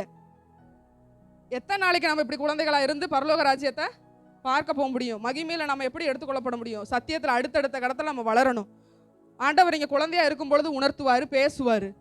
ஆனால் அதே இது நீங்கள் சத்தியத்தில் வளர்ந்து பொழுது ஈஸியாக, அது இன்னும் கொஞ்சம் ஈஸியாக இருக்கும். வார்த்தையை ஆண்டவர் ஞாபகப்படுத்திடுவார். இருதயத்தை வார்த்தையை பேசுவார். நீ இதை பண்ணாத, நீ இதை போடாத, நீ அப்படி ஒரு வார்த்தைகளில் பேசும் பொழுது, நம்ம இருதயத்தில் வார்த்தை இருக்கும் பொழுது அவைகளில் கொண்டு என்னுடைய பரிசுத்த ஜீவியம் பாதுகாக்கப்படும். அல்லேலூயா. இங்கே ஒரு தீர்க்கதரிசி தான் ஒரு தீர்க்கதரிசியை கெடுக்கிறாரு. அப்போ தீர்க்கதரிசிகள் வெட்டப்படக்கூடிய அல்லது ஊழியர்கள், வசனம் இப்படியா இருக்குல்ல, மேய்ப்பனை வெட்டுவேன், மந்தைகள் சிதறடைக்கப்படும். அப்போ கடைசி காலத்தில் மேய்ப்பர்களையே வெட்டுவார். ஏன்னா கள்ள உபதேசங்கள் எழும்பும் பொழுது, கள்ள உபதேசத்தை, அதான் நான் சொன்னேன், தலைப்பு இப்படியா சொன்னேன், மாற்றப்படுகிற சத்தியத்தை மாற்றுறதுக்கு நீங்களும் நானும் தேவை. நான் ஒருவன் மாத்திரம், நீ ஒருவன் மாத்திரம். எதற்கு? மாற்றப்பட்டு வருகிற சத்தியத்தை மாற்றுறதற்கு உனக்குள்ள வைராக்கியம் வேணும். அந்த வைராக்கியமாக செயல்பட்ட எலியா நீயே இப்போ நீ சோர்ந்து போயிருப்பன்னா, இங்கே சத்தியம் மாற்றப்படுதே, யார் எழும்புவா? அப்போ நான் ஒருவன் மாத்திரம் பாதுகாக்கப்பட்டதற்கான அடையாளம், நான் ஒருவன் மாத்திரம் மீந்து இருக்கிறதற்கான அடையாளம் சத்தியத்தை புரட்டுகிற காரியத்திலிருந்து அவைகளை நான் தைரியமாக வைராக்கியமாக நான் சொல்லணும், இல்லை இது தப்பு, இல்லை இது சரி. அப்போ அந்த அளவுக்கு என் இருதயம் பக்குவப்பட்டிருக்கணும். அப்போ ரெண்டாவது, வேத வாசிப்பில் நான் மறுரூபப்பட்டு இருக்க வேண்டும். மூன்றாவது ஒரு காரியத்தை சொல்லி முடிக்கிறேன். உபாகமும் 18. எப்படி நான் அந்த வார்த்தைகளை நம்புறது? உன்னை போல ஒரு தீர்க்கதரிசியை நான் அவர்களுக்காக அவர்கள் சகோதரந்து எழும்ப பண்ணி என் வார்த்தைகளை அவர் வாயில் அருளுவேன். நான் அவருக்கு கற்பிப்பதையெல்லாம் அவர்களுக்கு சொல்லுவார்.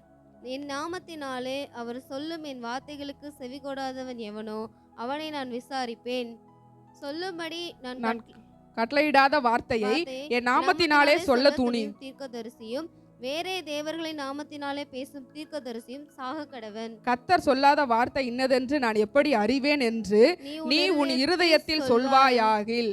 அப்ப இப்படி ஒரு வார்த்தை உங்களுக்கு டவுட் இருக்கும்ல, கர்த்தர் சொல்லாத வார்த்தையை நான் எப்படி கண்டுபிடிக்கிறது? கர்த்தர் சொல்லாத வார்த்தையை நான் எப்படி கண்டுபிடிக்கிறது? எனக்கு தெரியாதே. அவங்க சொல்ல, ஏன்னா ஒரு தீர்க்கதரிசியே இங்க விழுந்துட்டாரு. இன்னொரு தீர்க்கதரிசினால வார்த்தை தான், ஒரே ஒரு வார்த்தை, தூதர் அனுப்புன வந்து சொன்னார் அப்படின்னா என் தேவன் சொல்லலை அப்படின்ட்டு பேசியிருக்க கூடும். ஆனால் பேசலை, இங்கே விழுகை வந்தது. அப்போ எப்படி நான் வார்த்தையை கணிக்கிறது அப்படின்னா, இந்த இடத்துல சொல்கிறாரு, கர்த்தர் சொல்லாத வார்த்தை இன்னதென்று நான் எப்படி அறிவேன் என்று உன் இருதயத்தில் சொல்வாயாகில். இந்த வசனத்தை வாசிங்க, 22. தீர்க்கதரிசி கர்த்தரின் நாமத்தினாலே சொல்லும் காரியம் நடவாமலும் நிறைவேறாமலும் போனால் அது கர்த்தர் சொல்லாத வார்த்தை. அந்த தீர்க்கதரிசி அதை துணிகரத்தினால் சொன்னான், அவனுக்கு நீ பயப்பட வேண்டாம். அல்லேலூயா. ஒரு வார்த்தை. ஏன்னா இப்போ தீர்க்கதரிசிகள்னாலே கர்த்தருடைய நாமத்தை கொண்டு சொல்லுகிறேன் அப்படின்னா நம்ம எல்லாருமே நம்பிடுறோம்.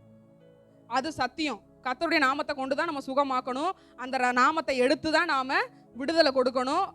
அதுதான் உண்மை, அதுதான் சத்தியம்.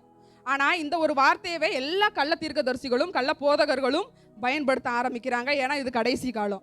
அப்போ இப்படி கணிக்கிற இந்த இதில் நீங்கள் எப்படி அதை கணிக்கணும் அப்படின்னா, ஒரு தீர்க்கதரிசி கர்த்தரின் நாமத்தினால் சொல்லும் காரியம் நடந்துச்சு அப்படின்னா அது வார்த்தை கர்த்தருடைய வார்த்தை. அது பரத்திலிருந்து ஜோதிகளின் பிதாவின் இடத்திலிருந்து எனக்காக இறங்கி வந்த தீர்க்க தரிசனமான வார்த்தை. அது நடவாமல் போனால் அது கர்த்தருடைய வார்த்தை இல்லை. துணிகரமாக செயல்பட்ட அந்த தீர்க்கதரிசியினுடைய தண்டனை பின்னா கொடுக்கப்பட்டிருக்கு. அவர்களுடைய வார்த்தைக்கோ அவர்களுக்கோ நீங்கள் பயப்பட வேண்டாம். இதுதான் கர்த்தருடைய வார்த்தை. அப்போ தீர்க்க தரிசனமான வார்த்தை நிறைவேறுது அப்படின்னா கர்த்தர் எனக்காக கொடுக்கப்பட்ட வார்த்தை. இயேசுவின் நாமத்தில் அந்த வார்த்தைகள் எனக்காக கொடுக்கப்பட்டுச்சுன்னா அது எனக்காக கொடுக்கப்பட்டது. அப்படி இல்லை அப்படின்னா அந்த காரியம் உங்களுக்கு விழுகைக்கான காரியம். இது என் சத்தியத்திலிருந்து என்னை வழிமாற பண்ணுகிற விழுகைக்கான காரியம்னு சொல்லி நம்ம உஷாரா நம்ம இருக்கணும். அப்போ சத்தியத்தை கணிக்கக்கூடிய இருதயம் பக்குவம் வேணும். ஆண்டவர்கிட்ட கேட்கலாமா? கண்களை மூடி. இன்னும் அடுத்து ஒரு பாயிண்ட் இருக்குது. இந்த இதுக்காக நம்ம ஜெபிக்கலாம். வேத வாசிப்புல ஒரு மறுரூபம் எனக்குள்ள உண்டாகணும். ஏசப்பா, உங்கள் வேதத்தை கை வச்சு சொல்லுங்கள், ஏசப்பா இதை என்னோட வேதம், இவைகளை நான் படிக்கும் பொழுது இவைகள் இதில் உள்ள மறைபொருட்கள் எல்லாம் கர்த்தர் எனக்கு வெளிப்படுத்துங்க. நான் எந்த பாதையில் போகணும், நான் யார்கிட்ட எப்படி பேசணும், மற்றவங்க என்கிட்ட வந்து எப்படி பேசுனாங்கன்னா நான் என்ன பண்ணணும், எலியா கணிச்சது போல் நான் கணிக்கணும்னா இருதயத்தில் என் இருதய பலகையில் சத்திய வார்த்தை இருக்கணும் அல்லவா? அதுக்காக இந்த வேதத்தை நான் எப்பொழுதெல்லாம் திறந்து வாசிக்கிறேனோ அப்பொழுதெல்லாம் கர்த்தருடைய வெளிப்பாடு எனக்கு உண்டாகணும். கர்த்தருடைய வெளிப்பாடு எனக்கு உண்டாகணும். அதில் உள்ள மறைபொருள் எனக்கு வெளிப்படுத்தப்படணும். இவைகளை கொண்டு சத்தியத்துக்காக நான் வைராகியமாய் நிற்கணும். ஏசப்பா நீர் அப்படியே செய்கிறதற்காக ஸ்தோத்திரம். ஆமேன், ஆமேன், ஆமேன். ரெண்டாவது, வேத வாசிப்பில் மறுரூபம் வேணும். எதற்காக மறுரூபம் வேணும்னு சொன்னேன்? மாறுபட்டு இருக்கிற சத்தியத்தை மாற்றுகிறதற்கு நான் மறுரூபமாகணும். மூன்றாவது ஒரு காரியம், 1 ராஜாக்கள் 19:14 முடிக்க போகலாம். 1 ராஜாக்கள் 19:14. அதற்கு அவன், சேனைகளின் தேவனாகிய கர்த்தருக்காக வெகு பக்தி வைராக்கியமா இருந்தேன். இஸ்ரவேல் புத்திரர் உமது உடன்படிக்கையை தள்ளிவிட்டார்கள். உம்முடைய பலிபீடங்களை இடித்து உம்முடைய தீர்க்கதரிசிகளை பட்டயத்தினால் கொன்று போட்டார்கள். நான் ஒருவன் மாத்திரம் மீதியா இருக்கிறேன். என் பிராணனையும் வாங்க தேடுகிறார்கள் என்றான். என் பிராணனையும் வாங்க தேடுகிறார்கள். அப்ப ஏன் தீர்க்கதரிசிகள் எல்லாம் வெட்டப்பட்டாங்க. நான் சத்தியத்துக்காக தான் நின்னேன், நான் வைராக்கியமா நின்னேன். ஆனா இங்க எனக்காக என் உயிரையும் வாங்க பார்க்குறாங்க, சத்துரு என்னையும் விழுங்க பார்க்குறான்னு சொல்லி இந்த இடத்துல அவர் உயிருக்கு பயப்படுகிறார். ஆனால் அவருக்கு ஒன்று தெரியல, அவர் ஆண்டவருக்காக பண்ணின அந்த வைராக்கியம், ஆண்டவருக்காக நின்ன அந்த ஒரு காரியம் அவரை மகிமையில் எடுத்துக்கொள்ளப்படுது. ஏன்னா அவர் மறுரூபமாக்கப்பட்டிருக்கிறார். அவருடைய ஜெபத்தில் ஒரு மறுரூபம் இருந்ததுனால வானத்தை அடைக்கவும் மலையை பரப்பனவும் அது அவருடைய ஜெபத்தினால முடிந்தது. அவள் வேத வாசிப்பில் ஒரு மறுரூபம் இருந்ததுனால சத்தியத்தை கணிச்சு இருந்தார். இது எது சத்தியம், இதில் எது ஆண்டவர் இருக்கிறார், எதில் ஆண்டவர் இல்லைங்கிறத அவர் கணிச்சு இருந்தார். அவருடைய வேத வாசிப்பில் ஒரு மறுரூபம் இருந்ததுனால இவைகள் எல்லாம் கனம் பண்ணி கர்த்தர் அவரை மகிமையில் எடுத்துக்கொள்ளப்பட போகிறாருங்கிறத அவர் தெரியாமல் என்ன பண்ணுறாரு, என் பிராணனை வாங்க தேடுறாங்கன்னு ஆண்டவர்கிட்ட புலம்புறாரு. அப்போ தான் ஆண்டவருடைய சத்தம் அவருக்கு உண்டாகி, நீ இங்கே மேலே வசனத்தில் பார்த்தீங்கன்னா 13 அதை எலியா கேட்டபோது தன் சால்வையினால் தன் முகத்தை மூடிக்கொண்டு வெளியே வந்து கெபியின் வாசலில் நின்றான். அப்பொழுது இதோ எலியாவே, இங்கே உனக்கு என்ன காரியம் என்கிற சத்தம் அவனுக்கு உண்டாயிற்று. அப்போ அவனுக்கு அந்த வார்த்தை வந்ததுக்கு அப்புறம் தான் அவனுடைய அடுத்த ஒரு ஊழியம் இருக்குது. அவன் போய் யெகூவை அபிஷேகம் பண்ணணும், அவன் போய் ஆசைகளை அபிஷேகம் பண்ணணும். இப்படி சில காரியங்கள் இருக்கிறது. 15 ஆசைகளை அபிஷேகம் பண்ண ராஜாவாக அபிஷேகம் பண்ண போவார். 16 நிம்சியின் குமாரனாகிய யெகூவை அபிஷேகம் பண்ண சொல்லுவார்.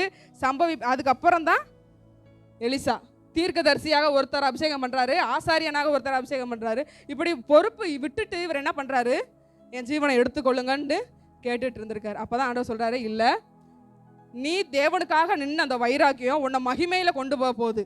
ஏன்னா உன் ஜெபம் இந்த பூமியில் வாழும் பொழுது மறுரூபமாக்கப்பட்ட ஜெபமாக இருந்துச்சு. உன் வேத வாசிப்பு நீ இந்த பூமியில் இருக்கும் பொழுது மறுரூபமாக்கப்பட்ட வேத வாசிப்பாக இருந்துச்சு. நீ சத்தியத்துக்காக நின்ன, நீ தேவனுக்காக வைராக்கியம் பாராட்டின. இவைகளை பார்த்து மகிமையில் உன்னை எடுத்துக்கொள்ள போகிறேன். அப்போ மகிமையில் நான் எடுத்துக்கொள்ளப்பட மறுரூபமாகணும். மூன்றாவது ஒரு காரியம், மகிமையில் எடுத்துக்கொள்ளப்பட மறுரூபமாகணும். அந்த எலியாவுக்கு இருந்த காரியம்தான் உங்களுக்கு எனக்கும். கர்த்தர் நிச்சயமா ஒரு நாள் வருவார் மேகம் மீதுல. அப்ப ஆண்டவர் என்னை உருமாற்றி மகிமையில என்னை தம்மோடு கூட சேர்த்து கொள்ளுவார். அப்ப அப்படி எடுத்துக்கொள்ளப்படுகிற அந்த நாள் வர்ற வரைக்கும் நான் மறுரூபமாக்கப்பட்ட வாழ்க்கையில இருக்கணும். அல்லேலூயா.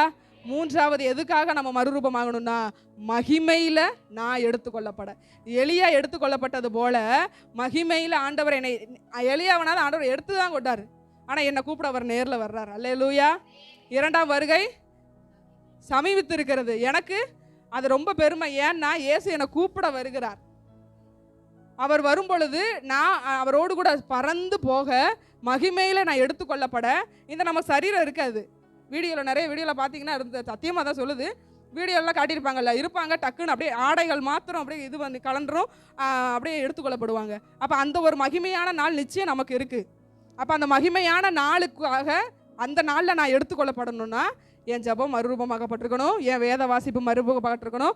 என் ஜெபம் எதுக்காக மறுரூபமாக்கப்பட்டு இருக்கணும்னா காண்கிறவைகள் எல்லாம் கர்த்தருக்கு அறிவிக்க. என் வேத வாசிப்பு எதற்காக மறுரூபமாக்கப்பட்டிருக்கணும்னா மாறுபட்டு இருக்கிற சத்தியத்தை மாற்றுறதுக்கு என் வேத வாசிப்பு மறுரூபமாக்கப்பட்டிருக்கணும். மூன்றாவது, எலியாவை மகிமையில எடுத்துக்கொண்ட தெய்வம் என்னை மகிமையில எடுத்துக்கொள்ள நிச்சயம் ஒரு நாள் வருவார். அந்த மகிமையை நான் காண நான் ஒருவனாய் பண்ணிக்கிறேன். நான் ஒருவன் மாத்திரம் மீந்திருக்கிறதற்கு காரணம், நான் ஒருவன் மாத்திரம் தப்பி ஓடினதற்கு காரணம், மகிமையில என் இயேசு என்னை எடுத்துக்கொள்ள வருவார். அன்னைக்கு நான் ஆயத்தமாக இருக்கணும். அல்லேலூயா, அல்லேலூயா. இத்தனை காரியம், இதெல்லாம் ஆண்டவருக்காக நீங்கள் செய்ய வேண்டிய காரியம். இவைகளை செய்ய நம்ம முற்படும் பொழுது பூமிக்குரிய அத்தனை ஆசீர்வாதங்களை கர்த்தர் நம்மை கொடுத்து ஆசீர்வதிக்க போதுமானவராக இருக்கிறார். வசனம் அதுதான் சொல்லுது. முதலாவது நீ தேவனுடைய நீதி அவருடைய ராஜ்யத்தையும் தேடுங்க, பின்பு இவைகள் எல்லாம் உங்களுக்கு கூட கொடுக்கப்படும். நீதி, இந்த சத்தியம், அவருடைய ராஜ்யத்துக்காக செயல்படுகிற அந்த ஒரு காரியம், நீங்க செயல்படுகிற அந்த கிரியை, மூன்றாவது இவைகள் எல்லாம் உங்களுக்கு கர்த்தர் கூட கொடுப்பார். அல்லேலூயா. எழுமி நின்று ஜெபிக்கலாமா? ஆண்டவர்கிட்ட இந்த ஒரு விருப்பத்தை கேளுங்க. இந்த 11 நாள் நான் ஜெபிச்சிட்டேன். இந்த 11 நாள் நான் வேதத்தை வாசிக்காமையே மறுரூபமாக்கப்படாமையே என் வேத வாசிப்பில் என் ஜெபத்தில் ஒரு மறுமாற்றம் இல்லாமையே நான் அந்த 11 நாள் வந்துட்டேன். ஆனால் இன்னைக்கு இந்த சத்தியத்தின்படி மீதி இருக்கிற 10 நாட்களை நான் கடக்க, நான் மகிமையில் எடுத்துக்கொள்ளப்பட கர்த்தர் நிச்சயம் ஒரு நாள் வருவார். அந்த நாள் வரும் பொழுது இப்போ நீங்கள் கையில் ஆசீர்வாதம் வாங்குகிற ஆசீர்வாதங்களை விட உங்கள் உள்ளத்தில் மாற்றப்பட்டிருக்கிற அந்த ஒரு காரியத்தை தான் கர்த்தர் அவைகளை பார்த்து தான் ஆண்டவர் நம்மை மகிமையில் எடுப்பார். இப்போ உனக்கு கொடுத்துருக்கிற பண காரியம், பண ஆசீர்வாதம், பொருளாதார ஆசீர்வாதத்தை பார்த்து ஆண்டவர் எடுக்க மாட்டார். உன் பண வசதியை பார்த்து, உன் காரியத்தை பார்த்து, குடும்ப பேக்ரவுண்டை பார்த்து ஆண்டவர் நம்ம எடுக்க மாட்டார். நம்ம அந்தரங்கத்தில் ஆண்டவருக்கு பிரியமாக நடந்து கொண்டாலும் அந்த ஒரு ஜெபம், ஆண்டவருக்கு பிரியமுள்ள ஒரு ஜெபம், ஆண்டவருக்கு பிடித்தமான ஒரு வேத வாசிப்பு, ஆண்டவருடைய வருகைக்கு தயாராகிற அந்த ஒரு காரியம், இவைகளை பார்த்து தான் ஆண்டவர் மகிமையில் எடுப்பார். 2 கரங்களை உயர்த்தி அப்படியே ஒரு ஜெபமாக, என் ஜெப வாழ்க்கை மாற்றப்படட்டும் அப்பா, என் ஜெப வாழ்க்கை மாற்றப்படட்டும் அப்பா, என் ஜெப வாழ்க்கையில் ஒரு மறுரூபத்தை கர்த்தர் கட்டளையிடுவீராக, என் வேத வாசிப்பில் ஒரு மறுரூபத்தை கர்த்தர் கட்டளையிடுவீராக. இந்த ஒரு வார்த்தை உங்கள் வாயிலிருந்து பிறக்கட்டும். என் ஜெபத்தில் ஒரு மறுரூபம், என் வேத வாசிப்பில் ஒரு மறுரூபம், மகிமையில் நான் பிரவேசிக்க பண்ணுகிறதற்கு கர்த்தர் ஒரு மறுரூபத்தை எனக்கு கட்டளையிடுவீராக. அப்பா, நான் காண்கிறவைகள் எல்லாம் என் எஜமானனுக்கு அறிவிக்க கர்த்தர் என்னை தகுதிப்படுத்துங்க, என்னை பழக்குவீங்க ஆண்டவரே. மாறுபட்டு வருகிற இந்த சத்தியத்தை ஆண்டவரே மகஸ்தோத்திரம், அவைகளை கர்த்தர் என்னை கொண்டு மாற்றுங்க. ஆண்டவர்கிட்ட இந்த விருப்பத்தை கேட்கலாமா? என்னை கொண்டு மாற்றுங்க ஏசப்பா. ஆண்டவரே, மறுரூபமாக்கப்பட்டவளாக நிற்கிறேன் ஆண்டவரே, என்னை தகுதிப்படுத்தி ஆண்டவரே மகஸ்தோத்திர சத்தியத்தை புரட்டுகிற எந்த ஒரு நாவுக்கும் நான் ஆண்டவரே வைராகியமாக எலியாவை போல நிற்க கர்த்தர் எனக்கு வைராகியத்தை தருவீராக. என் கூட யார் வாதாடினாலும் பரவாயில்ல, என் கூட யார் போட்டி போட்டாலும் பரவாயில்ல ஆண்டவரே, நான் சத்தியத்துக்காக வைராகியமாக நிற்கணும். ஒருத்தவங்க ஆண்டவரே பேசுகிறாங்கங்கிறதுக்காக நான் மாறுபட்ட சத்தியத்துக்கு நான் ஒத்து போயிடக்கூடாது. ஆண்டவரே, என்னை கர்த்தர் பலப்படுத்துங்க. பயன்படுத்துங்க அப்பா. எலியாவை போல மகிமையில எடுத்துக்கொள்ளப்பட விரும்புகிறேன் அப்பா. மகிமையில எடுத்துக்கொள்ளப்பட விரும்புகிறேன். அந்த நாள் அது நல்ல நாள். என்னுடைய எல்லா முடிவுகளுக்கும், என்னுடைய எல்லா பலவீனங்களுக்கும், என்னுடைய எல்லா உலக கவலைகளுக்கும் ஒரு முற்றுப்புள்ளி வைக்கிற அந்த நாள். அந்த நாளுக்காக நான் காத்திருக்கிறேன். அந்த நாள் நான் மகிமையில எடுத்துக்கொள்ளப்படணும். எங்களை மறுரூபமாக்குங்கப்பா. எங்களுடைய வாழ்க்கையில ஆண்டவரே நாங்கள் அறிவிக்கிறவர்களாய் மாறட்டும்பா. நாங்கள் அறிவிக்கிறவர்களாய் எங்களை மாற்றுங்க. ஏதோ ஒரு காரியத்தை கேட்டோம், அதற்கும் எனக்கும் சம்பந்தமில்லை என்று உதறிவிட்டு போகிற வாழ்க்கை அல்ல. நான் காண்கிறதை, நான் காதுகளில் கேட்கிறதை நான் தேவ சமூகத்தில் அறிவிக்கிறவனாய் என்னை மாற்றுங்க. நான் அறிவிக்கிறவனாய், நான் பாரப்படுகிறவனாய் என்னை கர்த்தர் மாற்றுவீராக. ஆவியானவரே, இந்த நாட்கள்ல தன் எஜமானுக்கு உண்மையாய் இருந்ததான அந்த யோபுவின் வேலையாட்களை போல நானும் உண்மையும் முத்தமும் உள்ள ஊழியக்காரன் என்கிற பெயரை வாங்க கர்த்தனுக்கு உதவி செய்யுங்கப்பா. உடைய கரத்துல ஒப்பு கொடுக்கிறோம், உடைய கரத்துல ஒப்பு கொடுக்கிறோம், உடைய கரத்துல ஒப்பு கொடுக்கிறோம். ஆவியானவரை, நான் சத்தியத்தை கணிக்கக்கூடிய இருதயம் உடையவனாய், நான் சத்தியத்தை கவனித்து கணித்து இது கர்த்தருடைய வார்த்தை என்று நான் சொல்லத்தக்கதாக, நான் ஏற்றுக்கொள்ளத்தக்கதாக எனக்கு என்னுடைய இருதயத்தில் ஒரு மறுரூபத்தை கொடுங்கப்பா. நான் தியானிக்கிற சத்தியத்தை நான் சரியாய் தியானிக்கத்தக்க ஒரு மன பக்குவத்தை, ஒரு மன மறுரூபத்தை எனக்கு தருவீராக, தருவீராக, தருவீராக. ஆவியானவரே, நான் முக்காட்டை போட்டுக்கொண்டு, நான் முகத்தை மூடிக்கொண்டு, நான் கெபியில் ஒளிந்திருக்கிறவனாய் அல்ல, நான் ஆண்டவரே கெபிக்குள் ஒளிந்திருக்கிறவனாய் அல்ல, நான் தேவனுடைய மகிமைக்கு நேராக எடுத்துக்கொள்ளப்பட நான் வெளியே வர என்னை மறுரூபமாக்குங்கப்பா. நான் கெபிக்குள் ஒளிந்து கொண்டு, என் முகத்தை மூடிக்கொண்டு நான் ஒளிந்திருக்கிறவனாய் அல்ல, நான் வெளியே வந்து, நான் வெளியே வந்து மகிமையின் மறுரூபத்தை காண்பிக்கிறவனாய் என்னை மாற்றுங்கப்பா. கரத்தில் ஒப்பு கொடுக்கிறோம். நாம் தியானித்ததான சத்தியங்கள்ல முதல் காரியம் அறிவிக்கிறவர்கள். கொஞ்சம் கவனியுங்க. யார் யோபுவிடத்தில் அந்த காரியத்தை அறிவித்தாரோ அதே நபரிடத்தில் யோபு தன்னுடைய மந்தைகளை, தன்னுடைய ஆடு மாடுகளை, தன் சொத்துக்களை மறுபடியும் கவனிக்கத்தக்க கண்காணியாய் யோபு வைத்தார். நீங்க கொஞ்சம் சத்தியத்தை கொஞ்சம் பிரித்து பார்க்கணும். யோபு ஆசீர்வதிக்கப்பட்டாரு. ஆசீர்வதிக்கப்பட்டதுக்கு அப்புறமா யாரை நியமித்தாரு? தனக்கு யார் உண்மையா இருந்தார்களோ அவரை மறுபடியும் அந்த ஸ்தானத்துல யோபு நியமித்தார். அதே போல யார் ஒருவர் சத்தியத்தை கணித்து வாழக்கூடியவர்களாக இருக்கிறார்களோ அவர்களிடத்தில் மீண்டும் ஒரு அபிஷேகத்தை கர்த்தர் கொடுத்து அவர் அனுப்புகிறவராய் இருந்தார். யார் ஒருவர் வெளியே வர ஆயத்தப்படுகிறார்களோ, முக்காட்டை கலட்டி விட்டு, முகமூடியை கலட்டி விட்டு நான் கர்த்தருக்காய் வாழுவேன் என்று யார் ஒருவர் வெளியே வருகிறார்களோ அவர்கள் அவமானத்தை கர்த்தர் நீக்கி, ஊரே பார்க்க யாரும் பார்க்க கூடாதுன்னு முகத்தை மூடி வாழ்ந்தவனை வெளியே வரும் பொழுது கர்த்தர் மகிமைக்கு நேராக, அக்கினி ரதத்துக்கு நேராக நடத்தக்கூடியவராய் இருக்கிறார். இந்த நாளில் கர்த்தாவே, என்னை ஒப்பு கொடுக்கிறேன். நான் மறுபடியும் நியமிக்கப்பட, நான் மறுபடியும் அபிஷேகிக்கப்பட, நான் மறுபடியும் அநேக கண்கள் காண என்னை ஒப்பு கொடுக்கிறேன். அன்பின் பரலோக பிதாவே, குமாரனாம் இயேசுவின் நாமத்தினால இந்த 11வது நாள் சத்தியத்துக்கு எங்களை ஒப்பு கொடுக்கிறோம். கர்த்தர் எங்களை சத்தியத்தின் நேராய் நடத்துவீராக. இந்த மறுரூபம், அறிவிக்கிற மறுரூபம், கணிக்கிற மறுரூபம், ஆண்டவரே ஸ்தோத்திரம், மகிமைக்கு நேராய் ஏறெடுக்கிற மறுரூபம் எங்களை ஒப்பு கொடுக்கிறோம். சபையை கர்த்தர் ஆசீர்வதிங்க, ஆசீர்வதிங்க, ஆசீர்வதிங்க. இயேசுவின் நாமத்தில் பிதாவே. என் ஆத்துமாவே, என் ஆத்துமாவே கர்த்தரை ஸ்தோத்திரி, கர்த்தர் செய்த சகல உபகாரங்களை மறவாது.